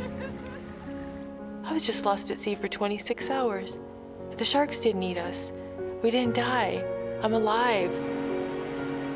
David and Melissa swam 20 miles before they were finally rescued and returned to dry land. There was my brother Owen. Greatest sight in the world. I didn't know whether to hug him or belt him over the head. I really didn't. God, David, what have you done now? But he's a bit sunburned, so I didn't want to give him too big a slap. I gave him a hug instead. I'm Owen. I said, you do this again, boy, and you're on your own. I'm not flying halfway around the world to save your ass. I'm sorry, kid. And it was just great to see him. Ever since then, every morning you wake up, it's wonderful to start a day, standing on dry land. David still lives in the Solomon Islands and dives regularly. But Melissa returned home and hasn't done an open water dive since. The two of them remain good friends.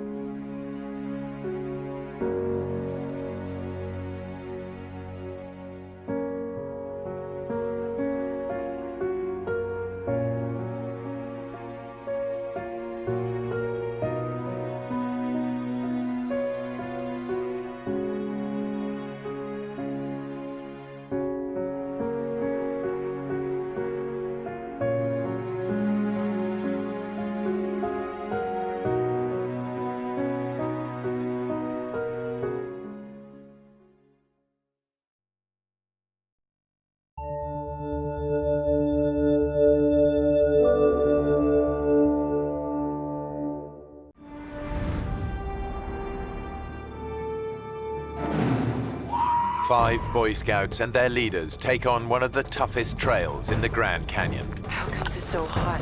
But they're soon at the mercy of a freak heat wave.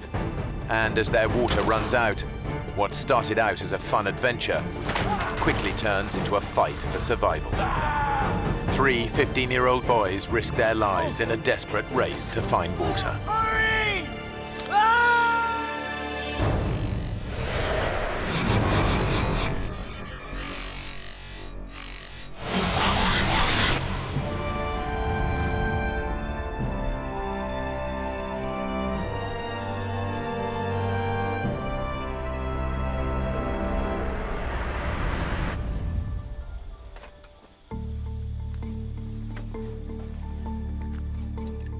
After camping out for a night close to the Grand Canyon's North Rim, 5 Boy Scouts from Utah are about to make their very first descent to the bottom of the canyon.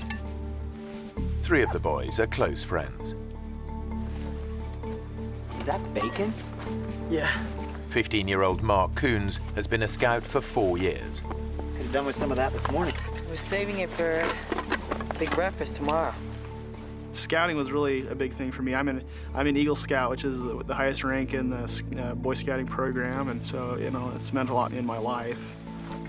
Mark is friends with Jordan Weiniger, who goes to the same high school in Bountiful, Utah. Every one of us boys, we'd grown up in the same neighborhood, gone to school together, and so we were excited to spend some time to bond and to have fun with each other. It's still kind of heavy with all this water. Nah, it's all that bacon I'm hearing about. First rule of hiking, always be nice to the guy carrying the breakfast. It's a good point, Mark. Maybe I should take that back. Dream on. Making up the trio of friends is David Phillips. He's the most experienced hiker of the 3.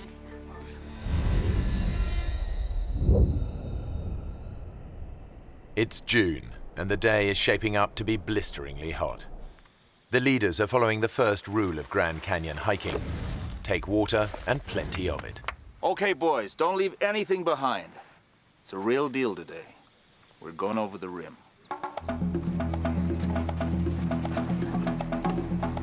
Guy Davis is the Scouts leader. Most of the boys that went, I knew very well. They were about as high as kites. They were excited for the experience. I still remember my first time in the canyon. Veteran hiker Lauren Pace is in charge of navigation. Earl. He's also brought his brother Earl along. They're having a good time. Yeah, why not? Time of their lives. After a couple of hours hiking, the boys reach the canyon's north rim. When you walk around that corner and you see a huge panoramic view of cliffs, you know, that go a mile down, there's nothing like it.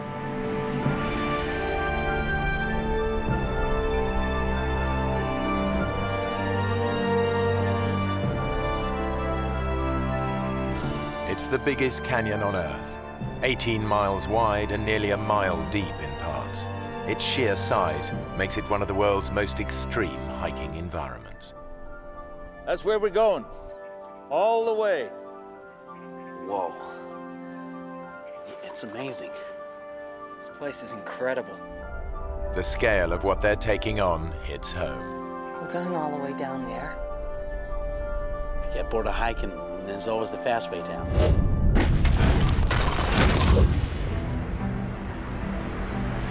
The group have already hiked 3 hours to their first night's camp. Now they'll make their descent, following the unmarked Little Nankoweap Creek bed. It's a tough hike with steep descents that drops 4,000 feet down to the Colorado River. There they'll fill up on water and take an easier route back up. The whole trip should take around 7 days.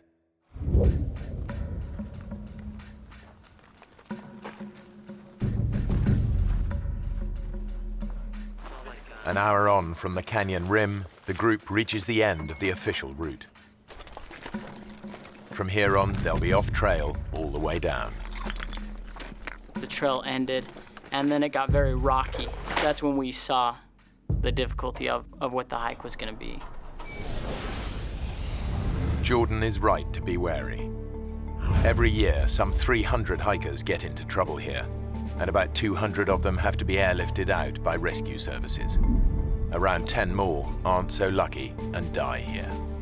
And going off-trail in the canyon intensifies the risk.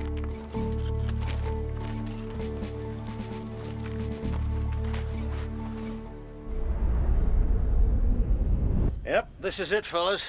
The big chute. The chute is a rocky gully over a mile long, an extreme descent over boulders, loose rock, and gravel.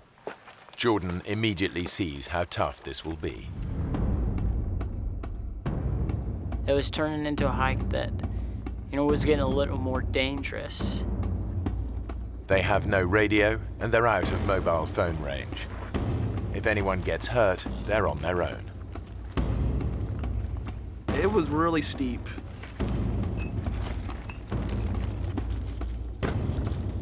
As the most experienced hiker, David takes it in his stride. Pack's off, guys. Mark is a little more cautious. You'd have to climb down a big rock and hand packs down to other people. I got it.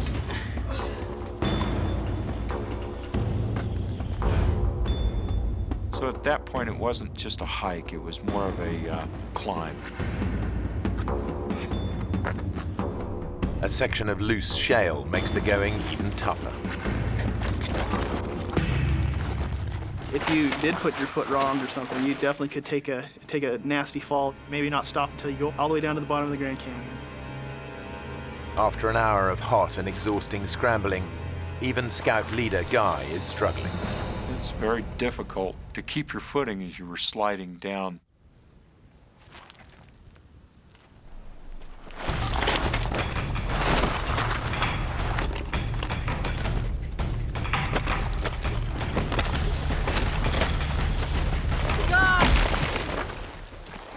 God, you okay?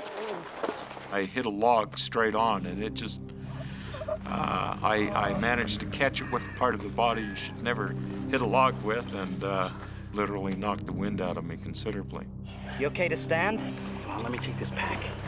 On through. Come on, guys. 3. Careful. It's a lucky escape. It could have been much worse. 2 hours after starting down the chute, the exhausted group reaches the bottom. They've descended over 1,000 feet. Now, there's no going back.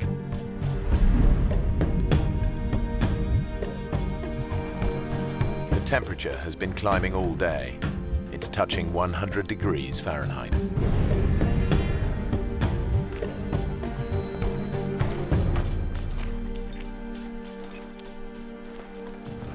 How comes it's so hot? It's gotta be a freak thing. It'll be cooler tomorrow. In fact, a freak heat wave has hit the canyon. The temperature's heading for 108 degrees, much hotter than anyone expected. Lauren had been the year before, and it was hot, but not 110 degrees hot, you know, not cook you alive hot. We had anticipated that the temperature would be in the 90s. 90-degree weather would have been bad enough. And the route down offers no protection from the ferocious sun. This is when we realized that we don't have any shade. We're not going to have any shade from now on. There's nowhere to hide. It's constantly beating down on you. That's just draining us and dehydrating us. Just a day into the hike, things are beginning to go badly wrong. We were alarmed that we were going through the water as fast as we were. In the searing heat, they've already gone through 3/4 of their water. The only place they're going to get more is the Colorado River. But it's over 2,000 feet down, and they're still a day and a half's hard hiking away. In this heat, they'll run out long before they get there.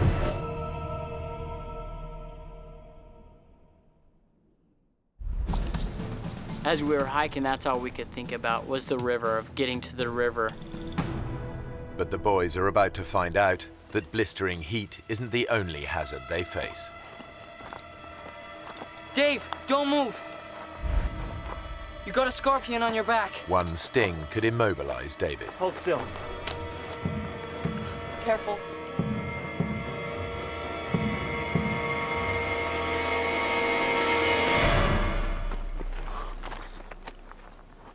You think it could kill you? I don't know. I don't really want to find out. It's a reminder of just how hostile the canyon is. As well as scorpions, there are thousands of rattlesnakes. Stepping on one would be all too easy. And getting bitten out here miles from medical help could be fatal. Come on, let's go.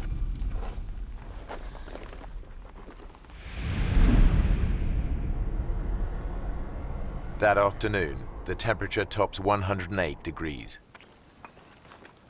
By 7 that evening, they've had enough. Okay, guys, this is it for the night. We were really exhausted. We were just grateful to be off of our feet. We were grateful to have the sun down off of us. David does his best to keep his friends' morale up. Hey, guys! Guys, come here. You can see the river. It's miles away, Dave. When I first saw the river, all I could think was, that is still very, very far away. So it was really worrisome to me that it was so hot and then I was running low on water. Just think about running in that river and drinking pints of icy water. A couple of hours in the morning and we'll be there.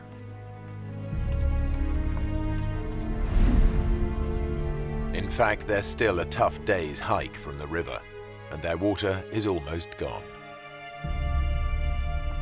We begin to say, gee whiz, am I going to be able to make it down to the river tomorrow? Have I got enough water?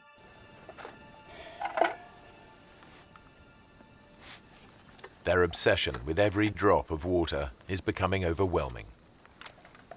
Hey, Jordan. Don't let it boil. It's a waste. Just gonna heat it a little. Hey, George, they're much better dry. They're nutritious and delicious. It's like having loads of little worms in your mouth, just wriggling about. I'm not hungry. Come on, Mark. You gotta eat something. I thought it was odd that I wasn't hungry after all that work all day. I don't know if that's some kind of side effect of dehydration or not.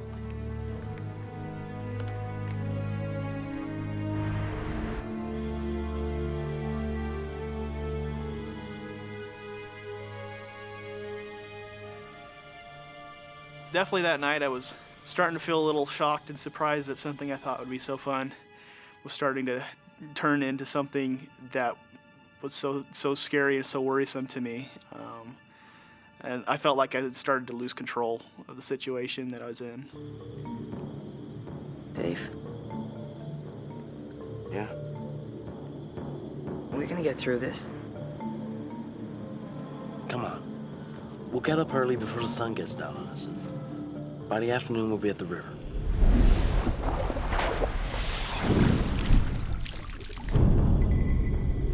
I'm gonna stay there all afternoon. Before sunup. That's when we need to get going. Like David, Jordan is convinced there's only one way to avoid being cooked by the sun again. We knew that we had to get up early. We knew that we had to beat the sun, that if we didn't, we knew that we would be in trouble.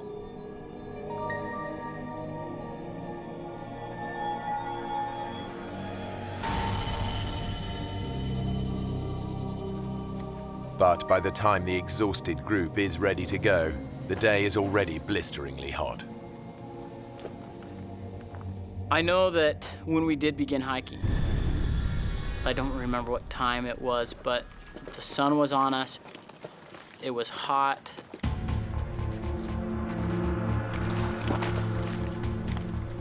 We could feel our bodies were dehydrating. We could feel the heat. They're sweating up to 4 pints of water an hour and dehydrating fast.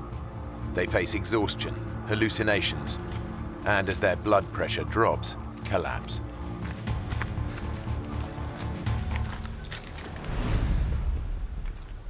Just before noon, they face yet another ordeal. A grueling descent down a steep, rocky chute.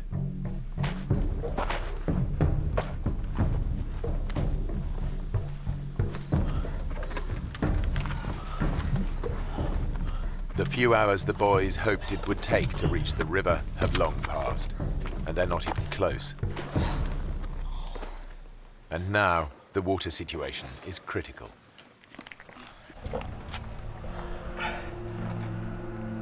Is that it? You? Not a drop. David shared a lot of his water. Who wants it? He gave the most of his water to anybody. Come on, Joe.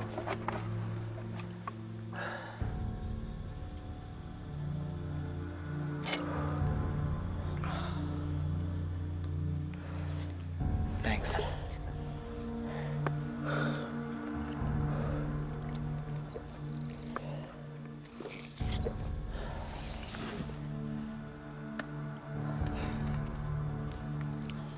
That's it. Their life-saving water has gone, and they're still a good half day from the river. I knew that we were out of water. I knew that, if we fooled around or wasted our time, I knew that we would run into trouble. Come on. Let's get to the river.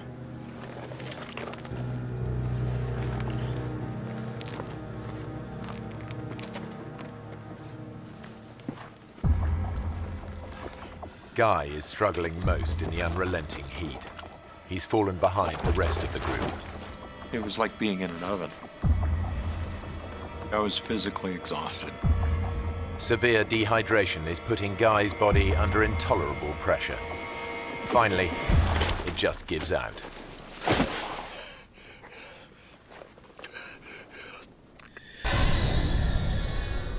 If you take a deep breath, that sensation that you have when you can feel the oxygen going through your body, I couldn't do that. The best I could do is reach a shallow breath, basically.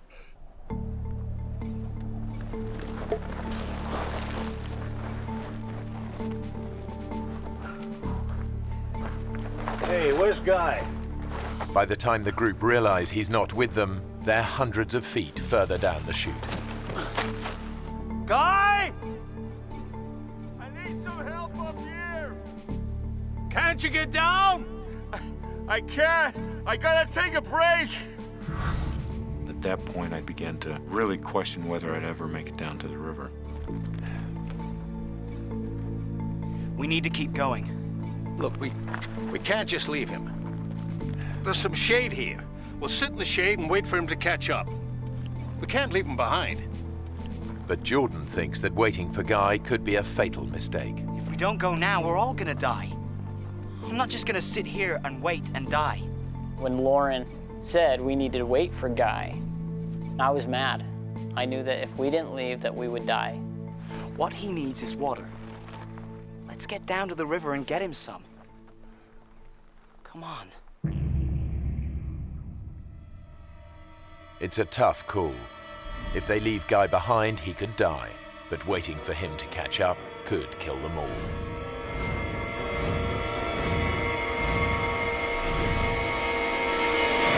Okay. Guy! We gotta get down! Get some water! We're coming back! We're coming back with water! I look after the boys! I had never heard a tone like that in anyone's voice before. That kind of fear or anything like that ever in my life. Just, it changes you when you hear something like that. It's difficult to leave somebody behind, but when it's your own life, you need to do what you need to do.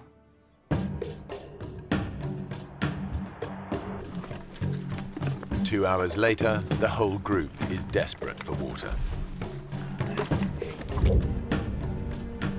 Anybody got any water left?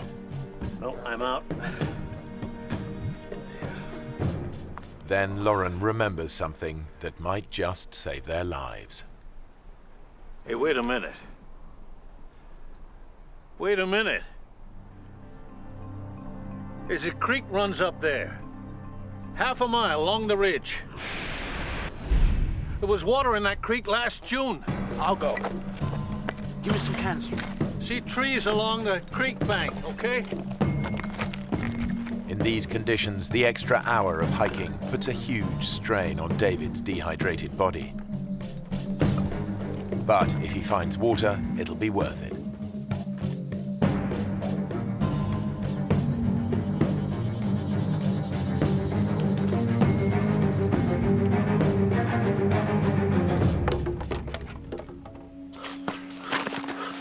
creek is dry as dust.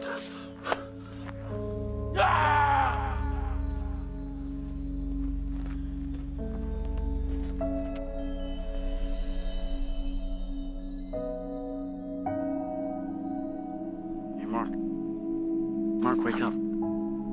Wake up. There was nothing there. Just an empty riverbed. It was very difficult.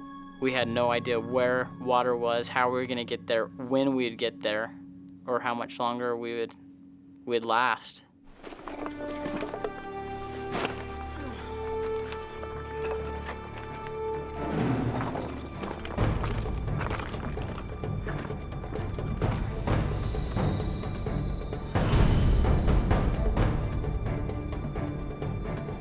After 6 hours tough hiking, they're still a long way from the river. The temperature has climbed to a searing 112 degrees Fahrenheit. Dehydration and exhaustion are taking their toll. Our bodies became weak very fast. Our pace that we were walking slowed down extremely.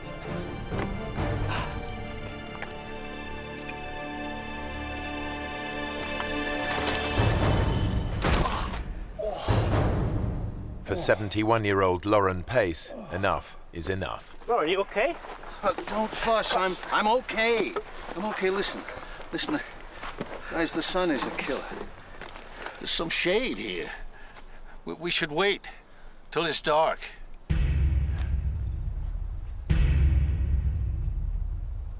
Lauren reckons that hiking at night will be less strain on their dehydrated bodies. But the boys think that if they stay here, it could be the last thing they ever do. There's no easy answer. There was a feeling among the boys that if we stayed there, that we would die, and it was urgent, not something that we could just sit around and wait for. It's hours till sunset. We stay here till night, we're all dead. Well, Lauren knows where to go. Right, so he can tell us where to go. Come on. You want to just sit here, or do you want to do something? Let's do it. Mark? Okay. Going against their leader's advice is a big decision for the boys. Lauren, we need to go on. You shouldn't travel in this heat. We're going. When we left Lauren and Earl under that rock in the shade, it didn't feel like even a decision at all. It was more like, we have to. Armed with directions, the boys head out. They're determined to reach the river and bring water back for the others.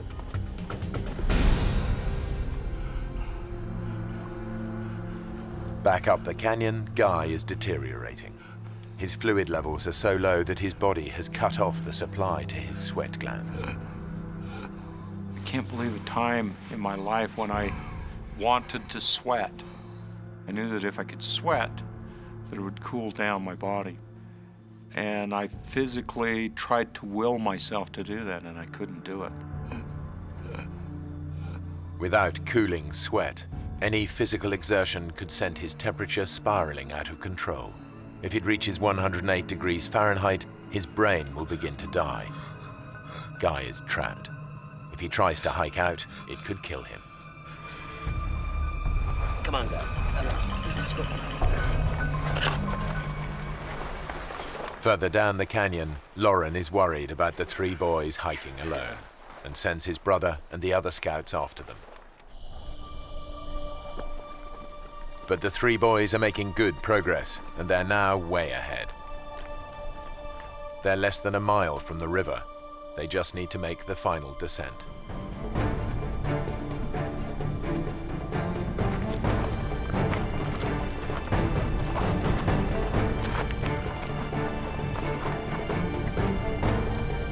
It must be those rocks Lauren was talking about. But somewhere they've gone horribly wrong. Instead of the safe route down they were expecting, they've reached a sheer 200-foot drop. We could not see any way down it. It's a dead end. There's no way down.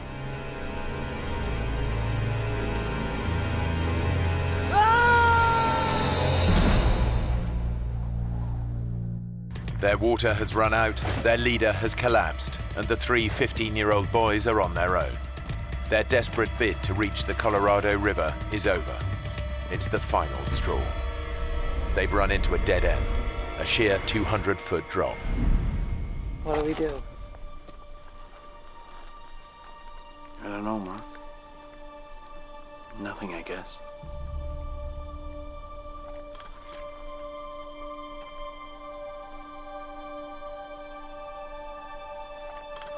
The river's out of reach.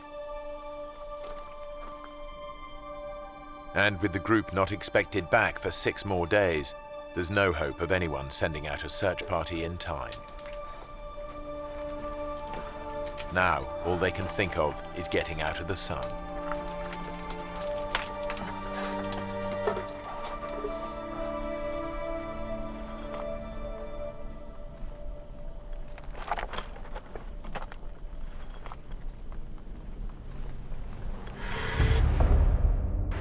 Back up the canyon, Scout leader Guy is also losing hope.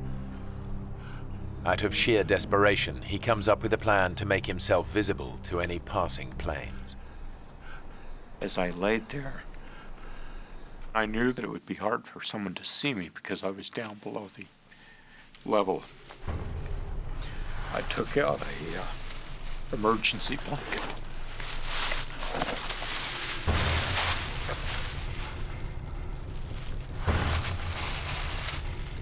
Guy is totally alone and virtually helpless. It's his darkest hour.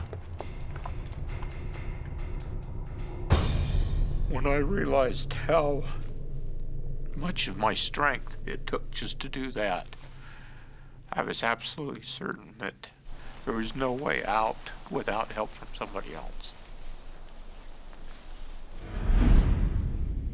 Sheltering under cliff-top boulders, the boys realize they face a slow and painful death from dehydration.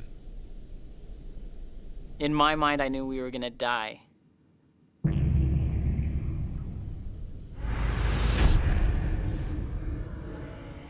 You're weak, your body hurts and aches, you have headaches. I just remember not knowing if I'd ever get up from that position. I remember that could be the last place I'd be, is under that rock.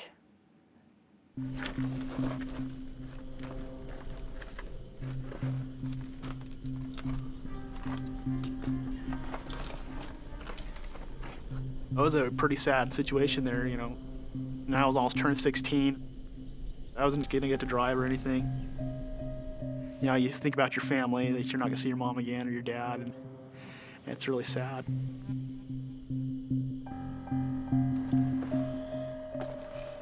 Even David, the optimist of the group, is struggling to see a way out. I'd asked David a couple times by now, David, do you think that we're gonna make it? Are we gonna die? We are gonna make it, aren't we? And most of the time he'd be like, oh, Mark, of course we're gonna make it. You're fine, don't worry about it, okay? I think we might die here. This is the first time I heard David say, you know, Mark, I think we might. I think we might die.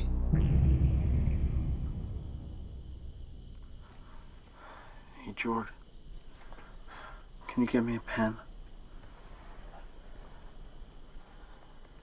Why? I want to write a letter to my mom and dad, you know. Say goodbye.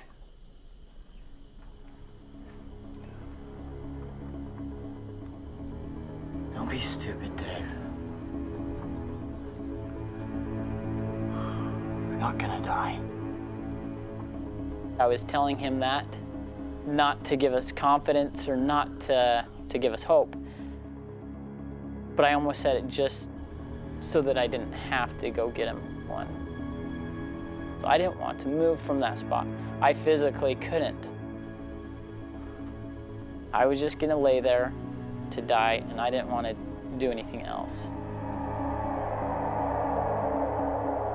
The boys start to drift in and out of consciousness. I had a dream of myself in a coffin. You know, my family walked by, but my littlest brother just broke down in tears, covered his eyes.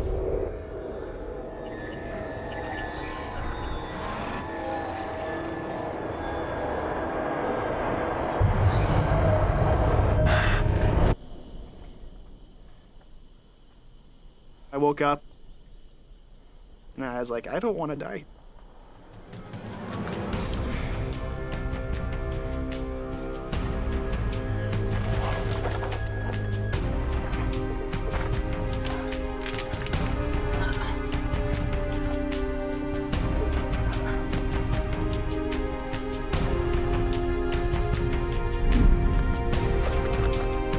I had no idea where I was going, and I'm not a mountaineer or anything like that, but I decided we can't stay here.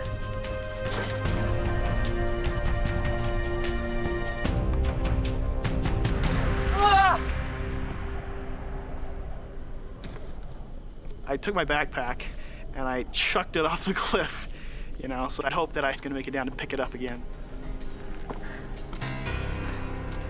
Mark threw his backpack over and said, you know, this is what we need to do. Trying to climb down the sheer cliff in his weakened state is near suicidal. But Mark's made his mind up. He's going to get down or die trying. Come on, guys. We gotta do it.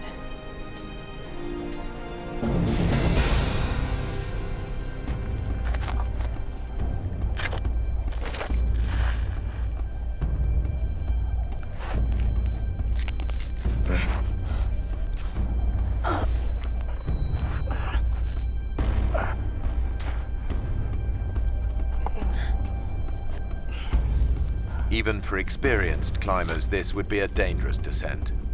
But Mark has no ropes and has never rock climbed in his life.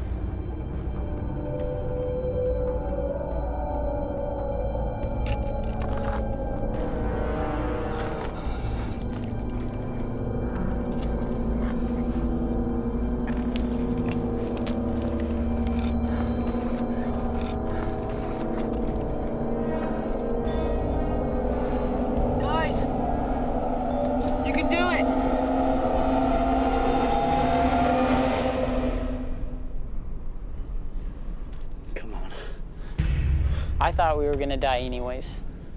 To me, death was going to happen.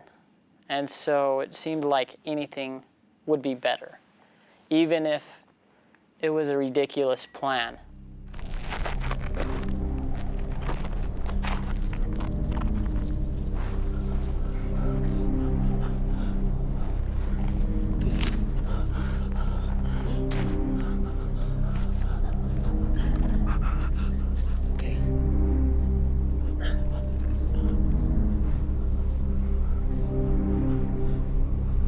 Hey, Dave.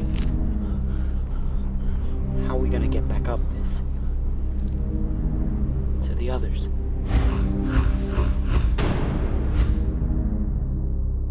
We knew that it would be too difficult to get back to the top of that. And at that time we knew that there's no way we'd be able to make it back to them with water.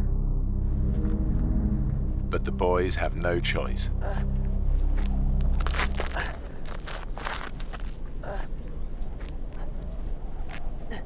We climbed down that cliff, which was very frightening to me, because I knew that if any of us fell, we would die.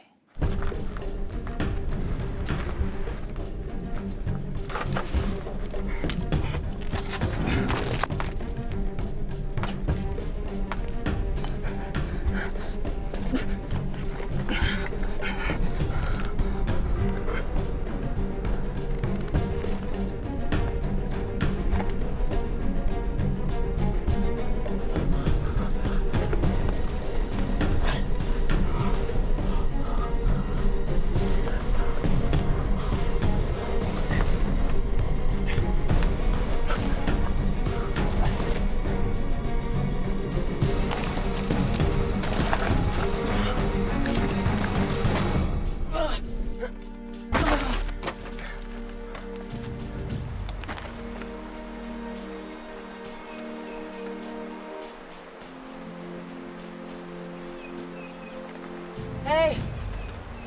I can hear it! The river!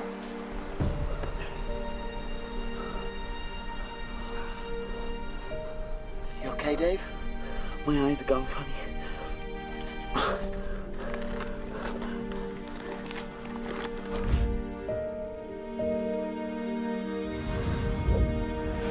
It's a terrifying climb, but David and Jordan finally make it down as well.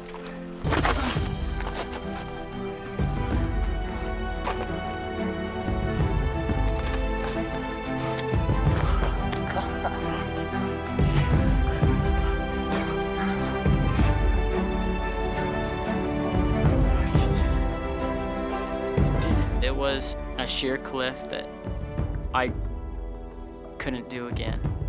I think we were all amazed that we were still alive, I guess. But David is in trouble. You okay, Dave? He's showing early symptoms of heat stroke. He needs water fast. I'm cool. Come on. Back up the chute, Guy is so dehydrated he can barely move. He's now at the mercy of the canyon and its inhabitants. There was a rather large rattlesnake that was a few feet away from me.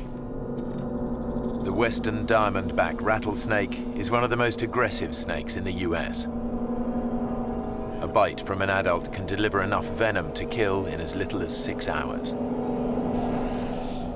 I remember experiencing the fear that that snake would turn and sense my body heat. Guy is so weak he can't move out of striking range.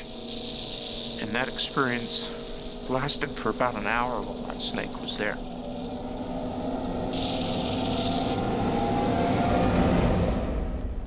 At last, the snake moves away.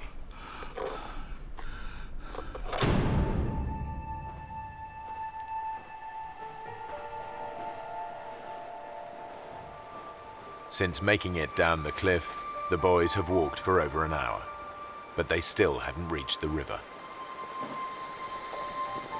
We could hear the water, and it seemed so close.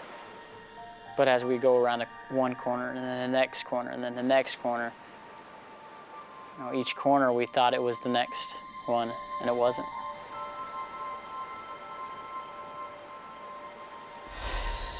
I just remember how bad we wanted the water.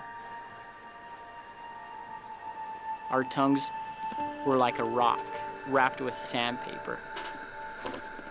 The pain of it was just excruciating.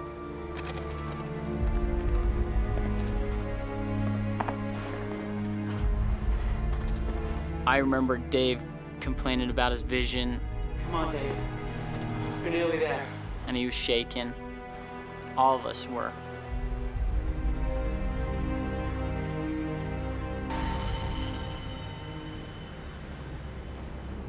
We got to an area where there was a tree that had fallen.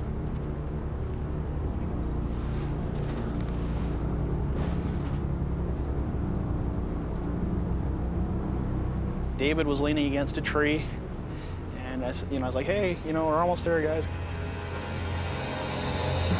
And at that point, David collapsed. David? Dave? You okay? Me and Mark went over to him. Dave. And I remember seeing Dave's eyes roll back in his head, and his breathing is really jumpy. Yes.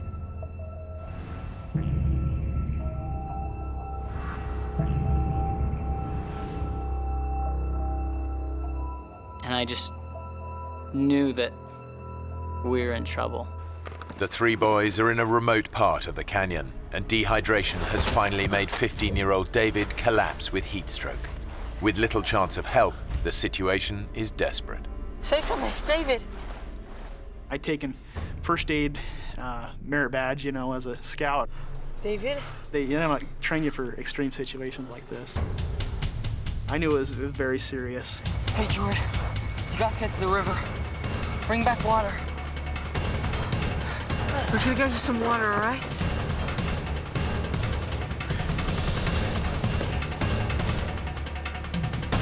And as I went around the first corner, I could see the water, and it was about 100 yards away.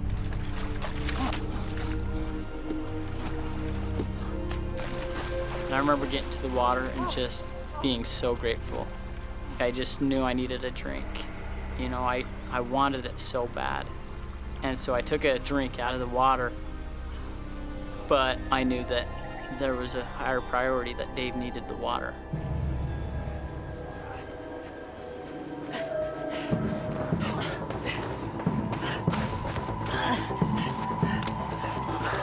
Why isn't he swallowing it?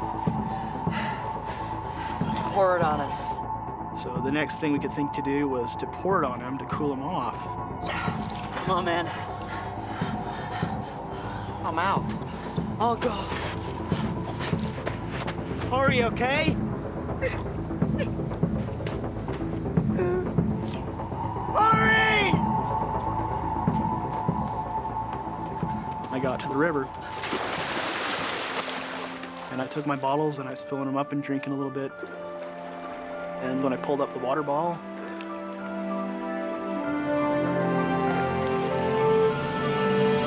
I could not believe it.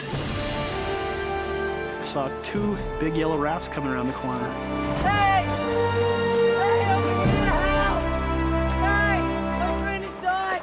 Help me! The next thing I knew is I heard Mark yelling help from the distance, and I was just hoping for something. It's an incredible stroke of luck. A minute earlier or later, and the rafters would have passed by without finding the boys. David. David, can you hear me? What's more, the rafting party is made up of off-duty doctors and paramedics. Let's get him back down, let's get him wet. That was such a great relief to me to know that there's somebody here that knows how to take care of Dave. Mayday, mayday. David is in good hands, but with night falling, there's no chance of a helicopter rescue before dawn.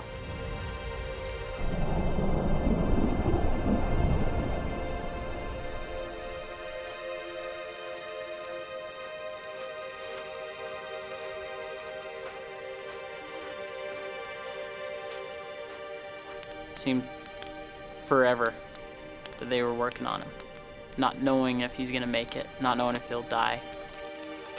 He's still hypothermic.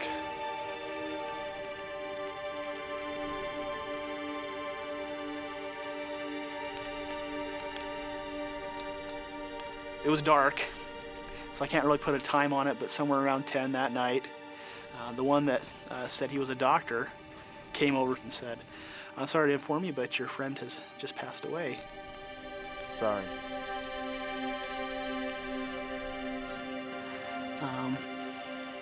And it was a hard experience.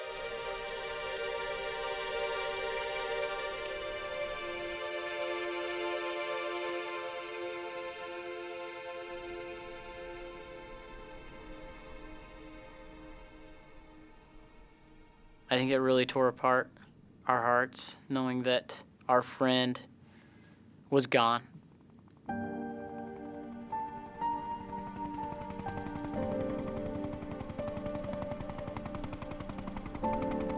By the time rescue helicopters arrive the next morning, Earl and the other boys have made it down to the river. Thanks to his emergency blanket, Guy was quickly located, while Lauren was finally found wandering alone in the canyon. They're all devastated by the news of David's death. It's so weird, and it changes your perspective on death when someone you know and someone you've seen and been with an hour before, or a couple hours before, and it was vibrant and wonderful and happy, and then he's gone. 10 years on, Jordan is a policeman in Utah, and Mark is training to be a dentist. They're still good friends.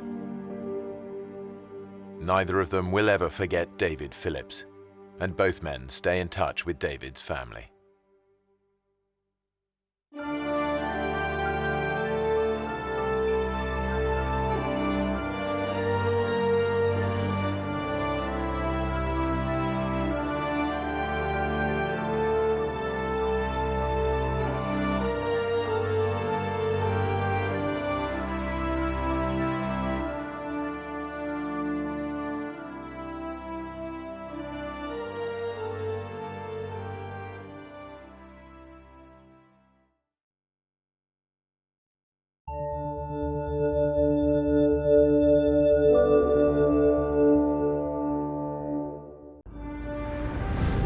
when two former college lovers set off on a trip of a lifetime. They have no idea they'll end up fighting for their lives. Dave! Lost in the rainforest without food or water. Snake. They're easy prey to predators. There's something out there. With no hope of rescue, Think we should just slash our wrists? they decide to take their own lives. We were going to die out there. Having control over when we die is all that we had.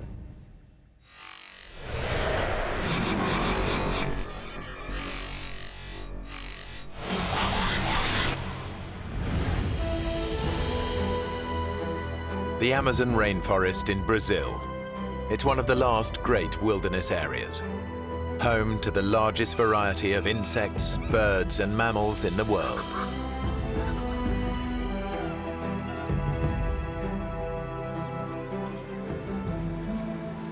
For Dave Boyer and Crystal Ramsey, it's the trip of a lifetime. Can you believe it? We're actually here in the Amazon. Hey, you know when I make a promise, I keep it. It's the realization of a dream they shared 2 years ago when they were a couple. Crystal and I dated for about 3 years, and really were the closest you could possibly be. One day we were talking about our passions, and I asked her the question, if you could go any one place in the world, where would that be?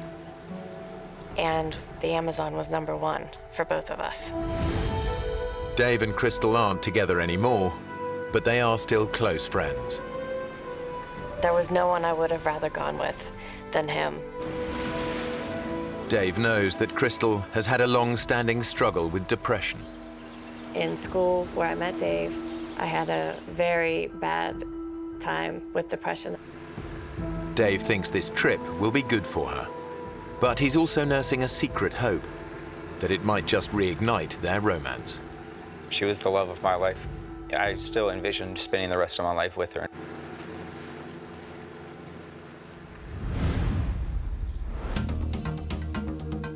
They've traveled almost 200 miles south from the Brazilian city of Manaus to one of the Amazon's remotest backwaters. They plan to spend 2 months exploring the region. Their base, a small lodge in the heart of the rainforest. Around it is a network of clearly marked forest trails. Dave and Crystal spend their first 2 days checking out the shorter ones. Then they decide they're ready to take on the longest. It's known as the White Trail, and it stretches 3 miles deep into virgin rainforest.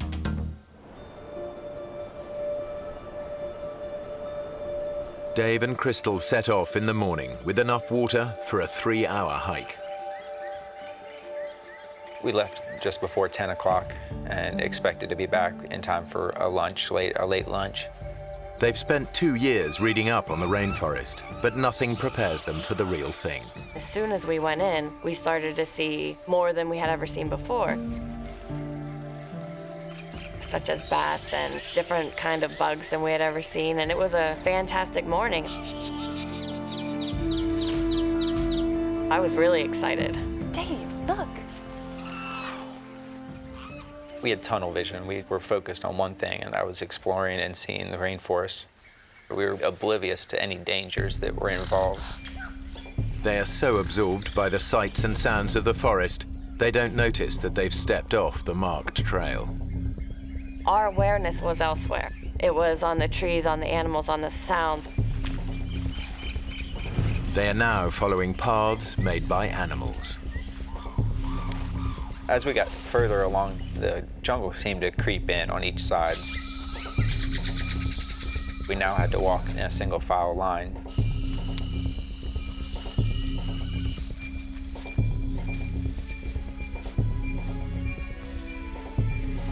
Then the path completely disappears. For the first time, they realize they're no longer on the trail. That's when I didn't know what to do. I was really worried. Let's see the map. I think I forgot the map at the lodge. I had left the map sitting on the dresser in our cabin. Dave. Look, I can remember it. I can. The map Dave left behind was a hand-drawn sketch of the area. He clearly remembers it showing the lodge at the bottom, which would normally indicate that it lies to their south. But the map isn't laid out in the usual way. To get back to the lodge, they actually need to head north. If we head south, that should take us back. You're sure? I'm sure.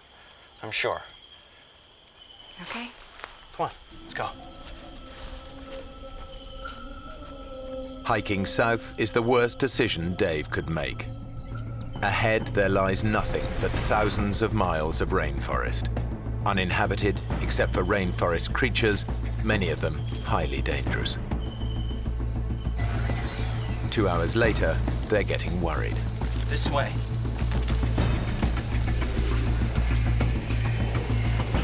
We had been walking far longer than we should have been. We should have been back by then. There's not much daylight left.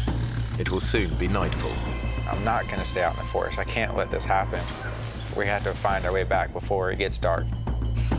I knew that once it got dark, we weren't going to be able to continue.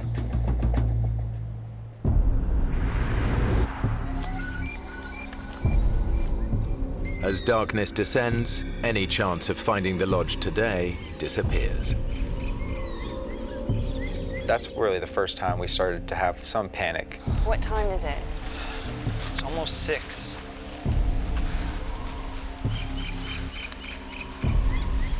We should be back by now. If we'd been walking in the right direction for this long, we would have... I know. I don't think he wanted to deal with it. He didn't want to deal with even having to think about sleeping out there. I was frustrated at myself. I felt responsible for getting us lost and felt responsible for finding the way back. Crystal, you know what I'm thinking? We're gonna have to spend the night here. Yeah. We just picked a spot to stay, a cleared area, and we just sat down to wait out the night. Chris, I am so sorry about this. It's okay. You buy me a beer when we get back, and we'll call it even. Okay? Okay. But they both know how vulnerable they really are. The rainforest is teeming with nocturnal predators. A lot of the poisonous snakes, they wander through the forest at night. The jaguar comes out at night. You don't have a lot of choices of protection.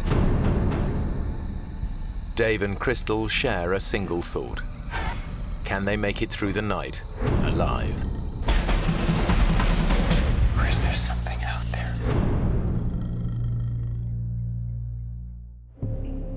The Amazon at night is a terrifying place to be. Dave and Crystal are totally defenseless, with no way to protect themselves from predators.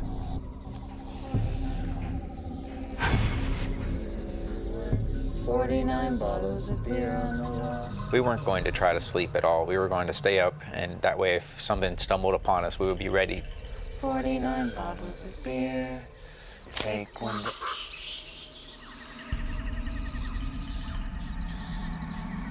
Jeez, did you hear that?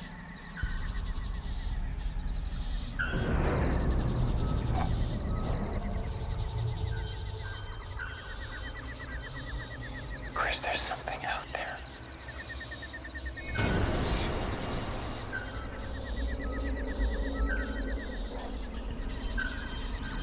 Do you think it could be a jaguar? The Amazonian jaguar stalks its prey under the cover of darkness. It can kill with a single crushing bite to the head.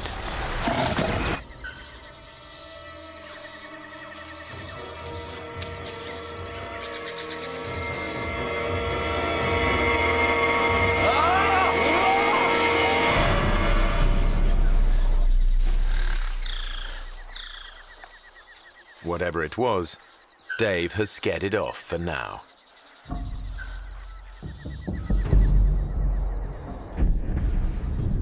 they spend a sleepless night, alert to every tiny sound.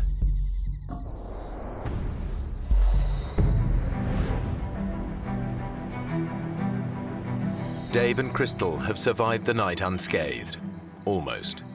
I'm covered in mosquito bites. Be grateful that's all that bit you. Very funny. So, what's the plan?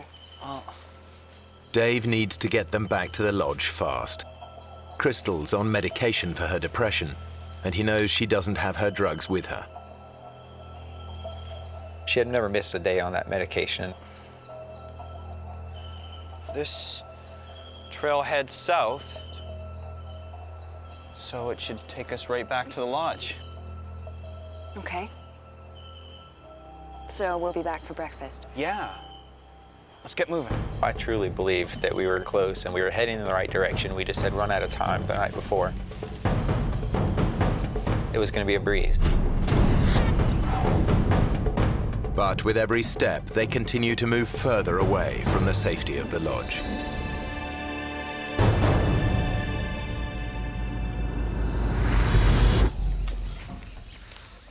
Four hours later, the temperature in the forest has soared. The heat and the way they're pushing themselves mean that Dave and Crystal are sweating out almost 4 pints of fluid an hour. We were starting to get depressed about our situation. We were starting to get frustrated. The temperature was rising really fast. It was getting up to 95 degrees. We were sweating profusely. Let's take a break.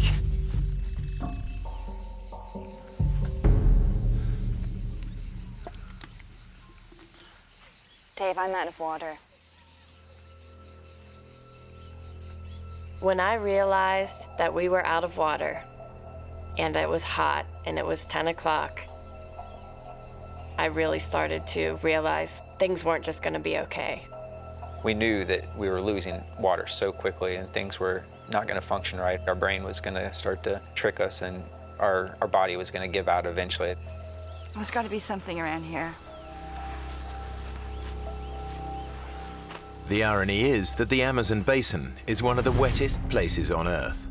Over 9 inches of rain can fall in a single month, leaving puddles of water everywhere. But they face an agonizing dilemma. I didn't know what to do. Should we drink water and possibly get very sick, or risk getting very sick from dehydration? I have an idea.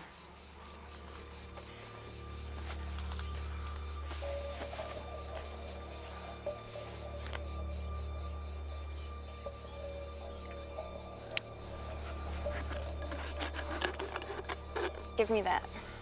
My plan was to use my sports bra as a filter. Okay. Now I want you to pour that through the top here. Crystal's bra could actually filter out a number of nasty parasites. But it won't get rid of smaller microorganisms that could make them dangerously ill. Okay. Bottoms up.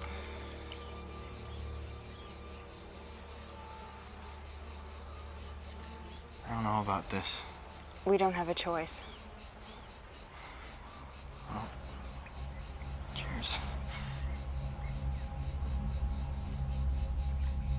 I took a small sip and kind of let it sit in my mouth for a second to taste it.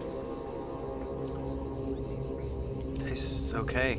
Kind of chalky. We were both worried about drinking water, but in the end, when it's 95 degrees and you're sweating like that, it's going to be more painful not to drink it. Rehydrated, Dave and Crystal pick up the pace. But they must stay constantly on guard. The forest is alive with creatures that could kill them with a single bite. We're consistently listening to sounds and trying to figure out what was in the forest around us.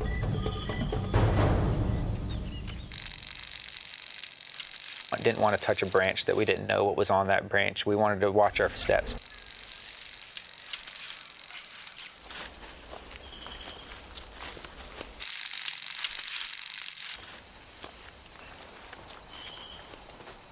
Whoa.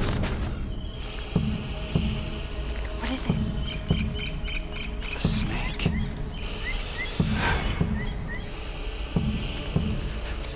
Let's go another way. They're lucky. A few more steps and they could have trodden on the snake. The Amazon basin is home to some of the most poisonous snakes in the world. One bite could mean a slow and agonizing death.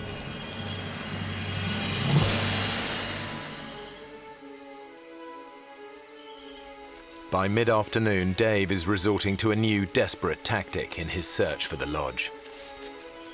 I was trying to keep us in the same area of where we got lost in, kind of zigzagging back and forth, hoping to stumble upon the trail.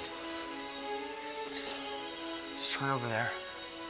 Crystal was starting to get a little bit frustrated with that strategy. Dave was literally almost walking in circles and didn't realize that that's what he was doing. Crystal is starting to feel the pressure. My brain was saying, things are going downhill. Now, which way are we going? East. East.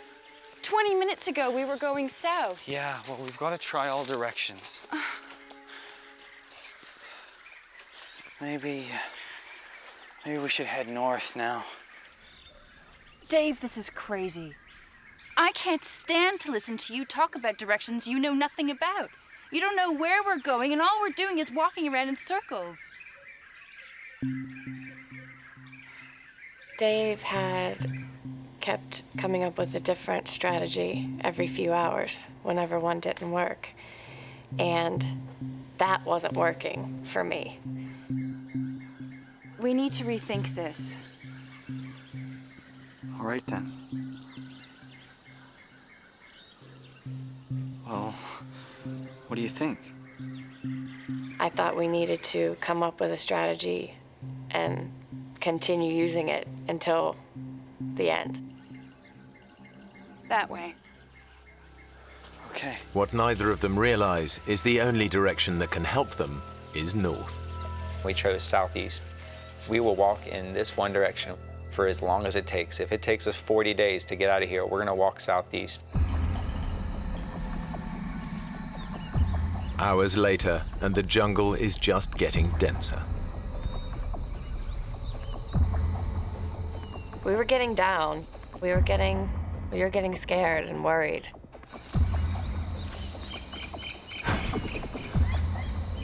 Everything just looks the same. The jungle is so dense and so thick, you can't see more than a few yards in any direction at any one time. Dave has an idea. If he can get up high, he might just be able to see the lodge.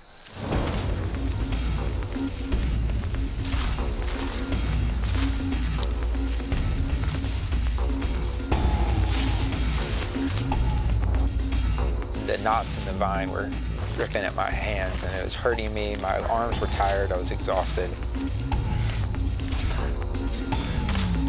And I looked up and I saw that I had not made any progress. It was still 150 feet up to the top.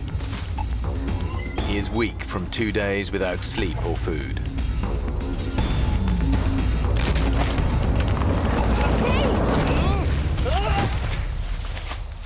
Are you okay? Did you see anything? Yeah. Rainforest. Why is no one looking for us?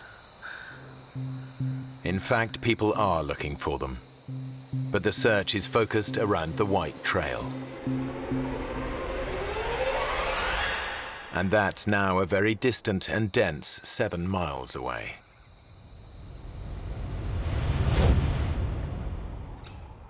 As darkness falls, they realize they must endure another night. I was tired. I had not slept on the previous night. I was being driven insane by the mosquitoes. They were constantly biting me, making our bodies itch, and we would scratch it to the point where our bodies would start bleeding.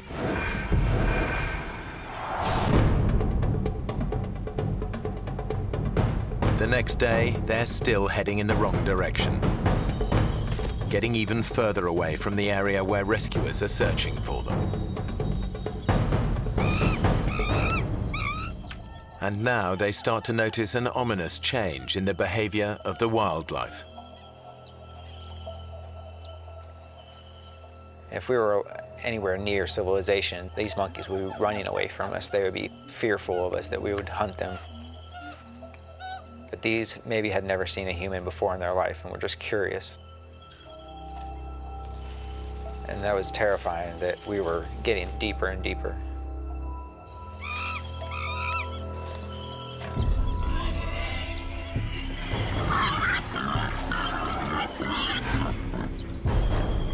What is it?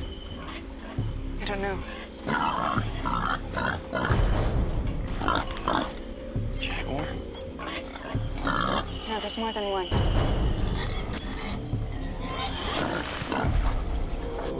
They've stumbled on a pack of wild Amazonian pigs. Dave knows how ferocious they can be.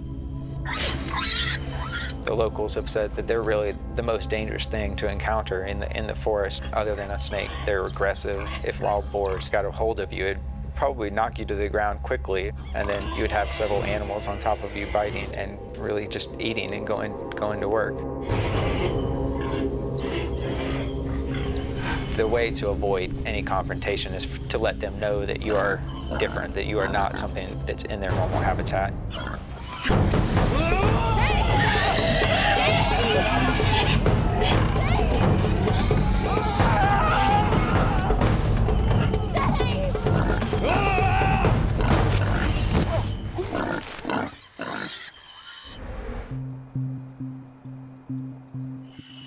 Their encounter with the pigs leaves them jumpy and exhausted.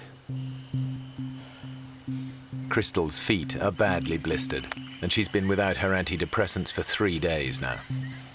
Her depression could return at any time. I can't go on much further, Dave. I'm tired. And my foot. We'll get out of this ravine and we can make camp. I thought that it would be nice, it might even be comforting if we had some type of shelter. So we came up with the idea of making a teepee.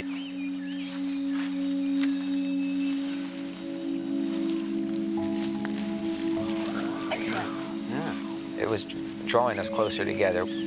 She told me that if I was as I was while we were lost, if we had always had that relationship in that past year, that we would still be together, that she saw all the things that she had fallen in love with in the first place. It looks good. We were trying to get our minds off of what we were going through, and we got even closer.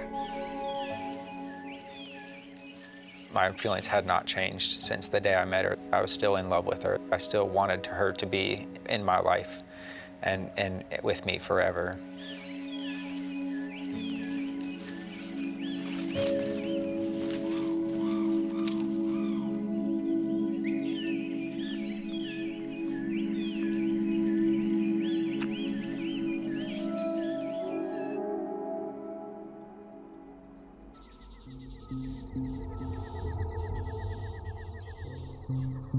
Night falls, and with it comes the nocturnal predator their shelter can't protect them from. Mosquitoes. Thousands of them. The worst of it was the sounds. It's just this loud buzzing throughout the night, and you feel like they're everywhere. They would give me mosquito bites on my eyelids if I had my eyes closed, or on my forehead that were just driving me insane. Sleep was increasingly becoming more and more of an issue, and I knew that eventually I'm going to have sleep. I can't go multiple days without sleep. It's going to drive me insane. In a bid to escape the mosquito onslaught, they come up with a bizarre plan.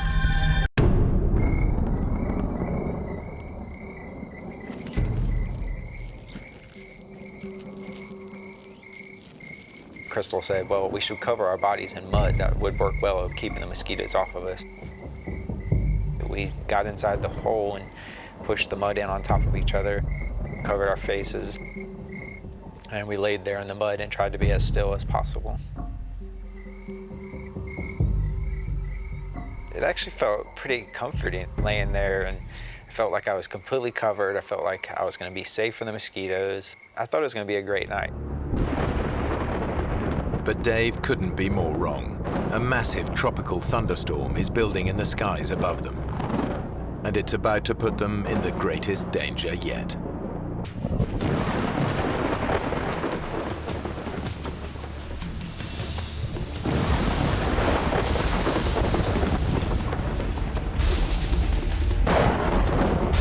Within a few minutes, we were forced out of our hole. We would have drowned there. They've never experienced anything like it.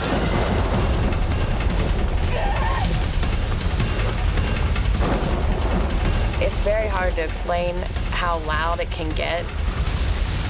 You can't even talk to someone who's right next to you by screaming. That's the only way I can describe how loud it was. They are soaked within seconds. It was the coldest I had ever been. Couldn't stop. My body was just going into convulsions and shaking, and my teeth were chattering. Any hope of sleep is gone. Then, just when they think things couldn't get any worse,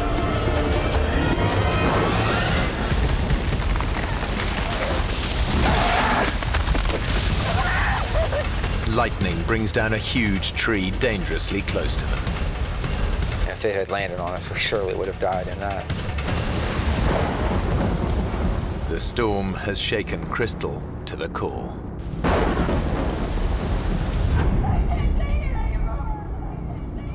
There's never been a worse night in my life than that night.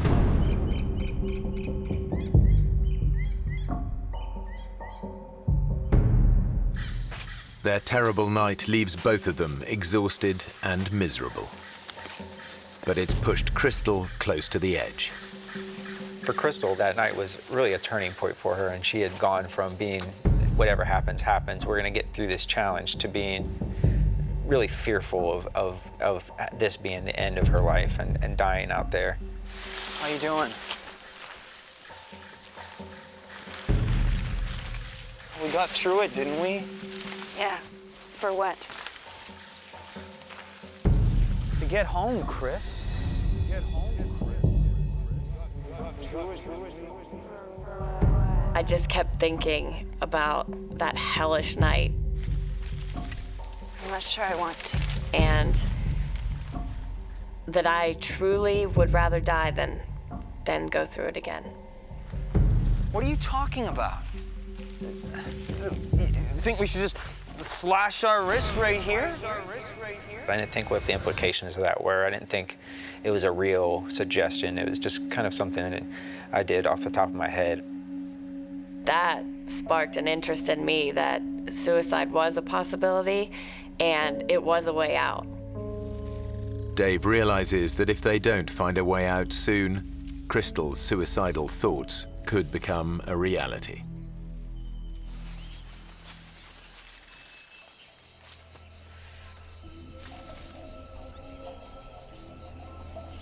Chris. Her brain was going through some nasty stuff, and she was feeling the effects of that physically and emotionally. I knew that as the days go on and her withdrawal from her medication gets worse and worse, that it's going to become very difficult to keep her going and to keep that survival instinct inside her. I was so overwhelmed and so frustrated and so confused that I felt crazy. I felt like I was gonna lose it. Dave, where's the knife? It's here. I want to see it. Chris, you're really freaking me out with this. I want to see it.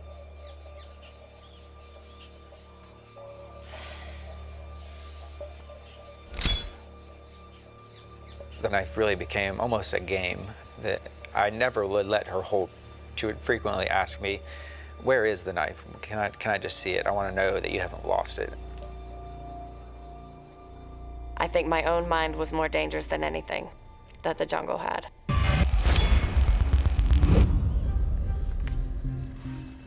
All I had was a companion, and she was what kept me going. I needed her as much as she needed me to make it through this, and I could not drag her the entire time. and that made me quite pessimistic for the outcome.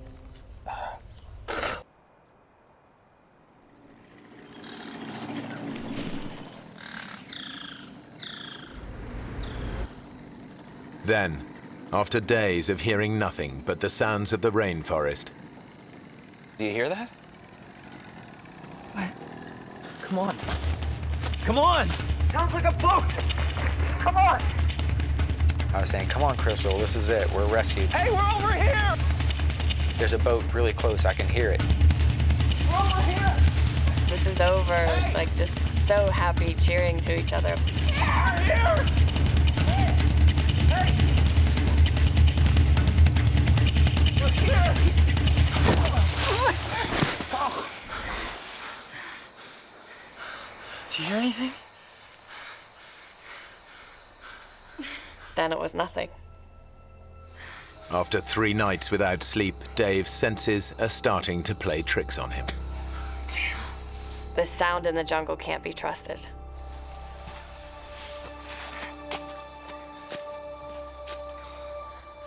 We thought that we were rescued.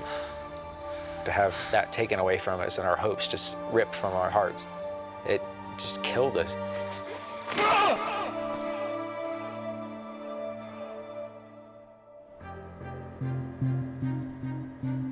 24 hours later, Dave and Crystal's situation is bleaker than ever. They are still hopelessly lost.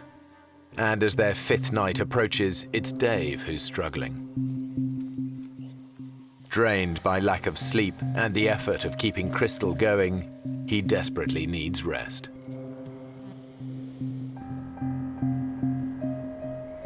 Dave was exhausted. I was very worried about him, but there was nothing I could do to make him sleep. Damn it. There was no way I could help him.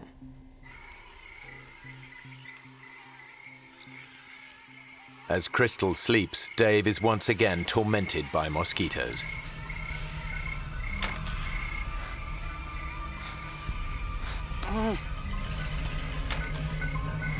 I could not get a grip. I could not get control of what I really needed, and that was to get to sleep.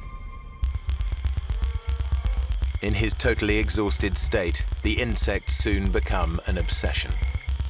The only way to get me through that night was to find a way to keep moving, keep myself occupied. I would go through this pattern of swatting the mosquitoes on my arm, swatting them on my back and my neck, and I'd start counting these cycles. I became obsessed with time.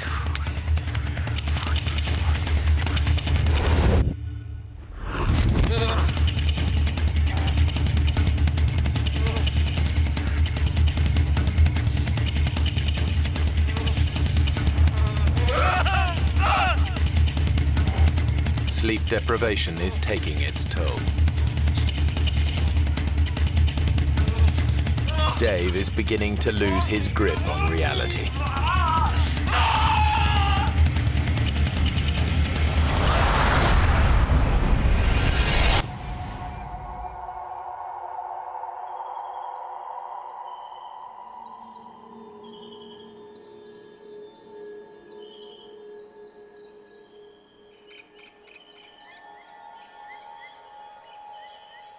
I felt like I had lost this battle between me and the mosquitoes, between me and the night, between me and any sleep that I might get. For the first time, Dave thinks they might not make it out of the Amazon alive.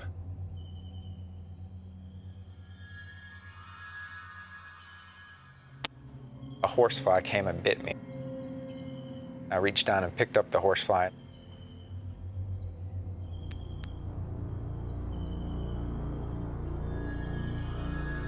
I started to pull off each of its legs. I was just fascinated by it.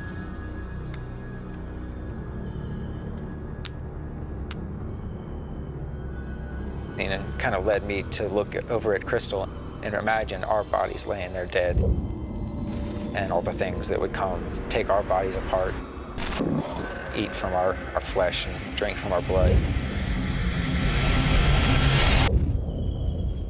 If If we were going to die out there, I wanted to have some record of what we went through.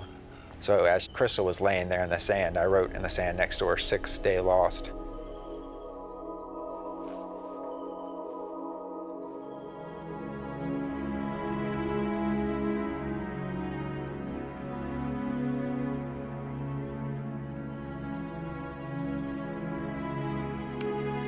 I wanted to document it as well as I could, so I'd snapped that picture,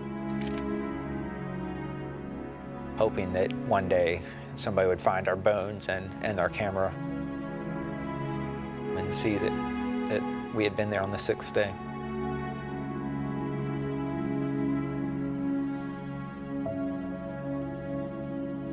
That's when I started to think personally about my life. I did not have a close relationship with my family. I had never told my mother that I loved her. I had never told my family how much they meant to me. It was killing me, and I wasn't going to have that opportunity if I died out there.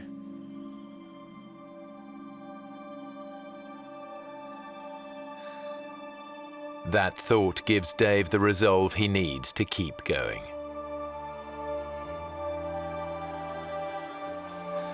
Come on. Wake up, it's time. I don't want to leave. I don't want to move. I don't either, but we have to. My feet were deteriorating unbelievably. And the pain was unbearable. It felt like 10 wasps were biting me at the same time. If we stay here, we die. It's as simple as that. Crystal finds the strength to give it one more try.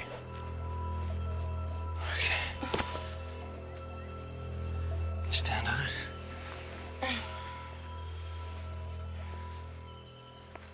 It's my girl.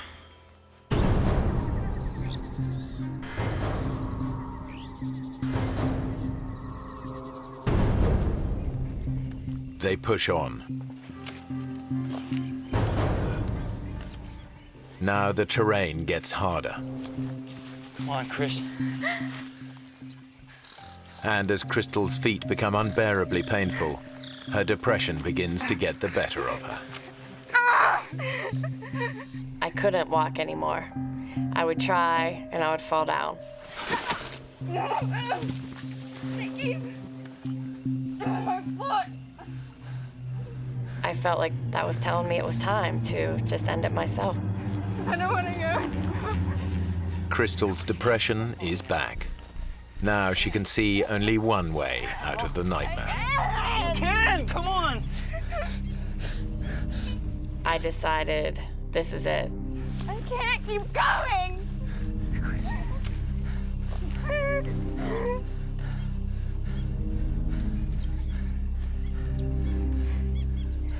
Give me the knife.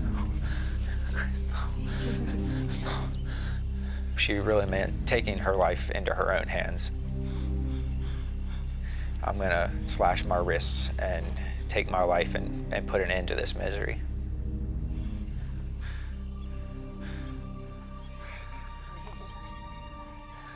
This was the woman I was in love with. This was the person I wanted to spend the rest of my life with. I had no thoughts of ever abandoning her. I'll make you a deal, okay? I'll make you a deal. I told her, you don't want to go through another night, I know that. And if it gets to be tonight and we have not made our way out, I will give you the knife. Give me everything you got today. Crystal accepts Dave's deal. Everything you got today. If they aren't out of the forest by dusk, they will both kill themselves. We'll do it together. I put a specific time frame on the rest of our life. We were either going to get out and live the rest of our life really happily, or that was going to be the end. Crystal can now see an end to her ordeal. Sit down here. On here. Come on. She was like, what time is it?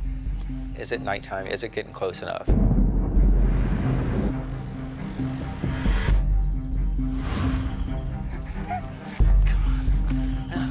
Come on! But Crystal can't keep going. Come on.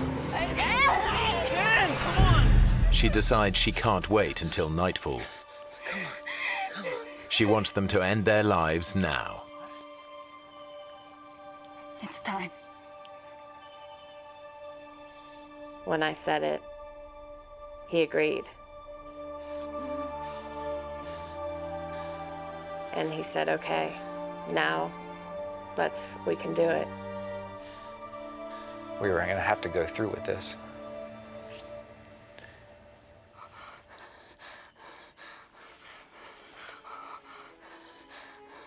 Dave's resigned to dying, but there's a bizarre thought he can't get out of his head.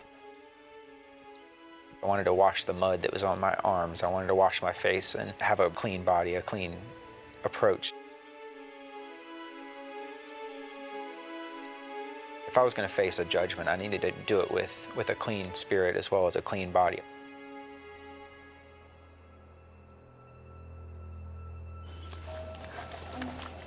He begins to search for water to wash himself.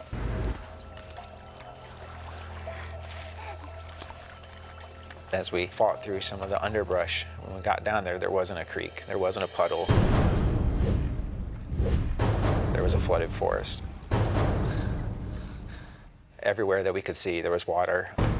It's a glimmer of hope, just enough to keep them going. This water's gotta lead somewhere.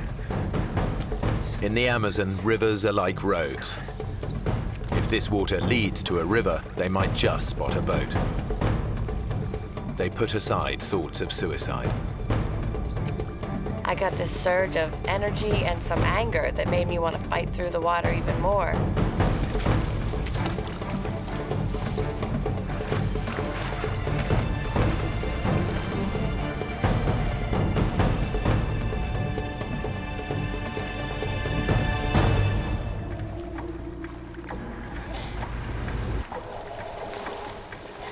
As we were going through the flooded forest, we kept telling each other, don't talk about any hopes, just go, and go as fast as you can.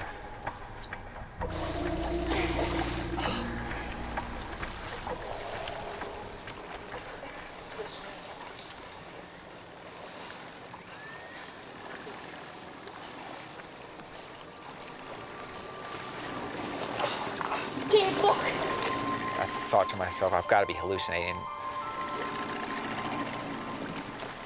I said, David, am I really seeing that? You know, is that really real? And he said it was. Hey! Hey! Hey! Hey! He didn't wave back at us. It seemed like he was miles away. We immediately just started screaming, help, help, help, help me, please.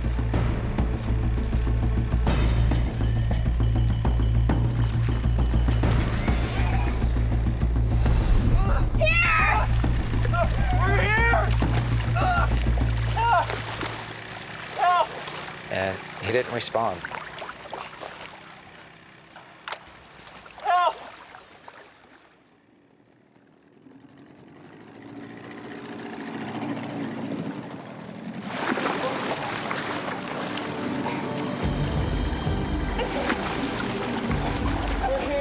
We learned in one split second that we were going to live.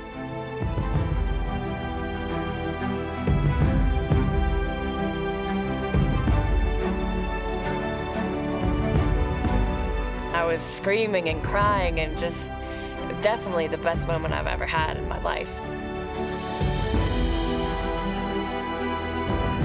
The sun's setting, the whole sky is bright pink. And Dave and I are just looking at each other, and the tears are just running down both of our faces. And inexplainable joy, and we just looked at each other and looked up at the sky, essentially, and we're just so thankful to be alive. Dave and Crystal are incredibly lucky. Their rescuer chanced on them in a waterway that local boats hardly ever use. They find out later that search parties spent 4 days looking for them. But they never even came close to the remote spot where Dave and Crystal ended up.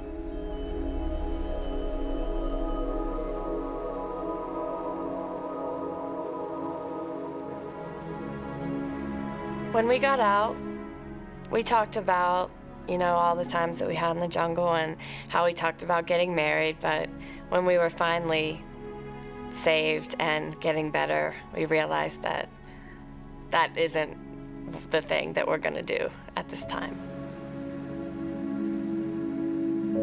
In the forest, we kind of had said, if we get out of this, we're gonna live the rest of our lives together. And when the reality of being out was there, she did not feel that way. That was not what she wanted.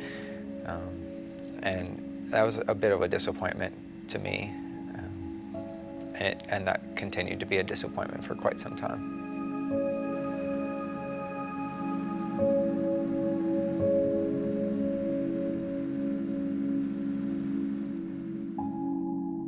Dave and Crystal have both since returned to the Amazon. They never did restart their relationship, but after their 6-day death-defying ordeal, they became closer friends than ever.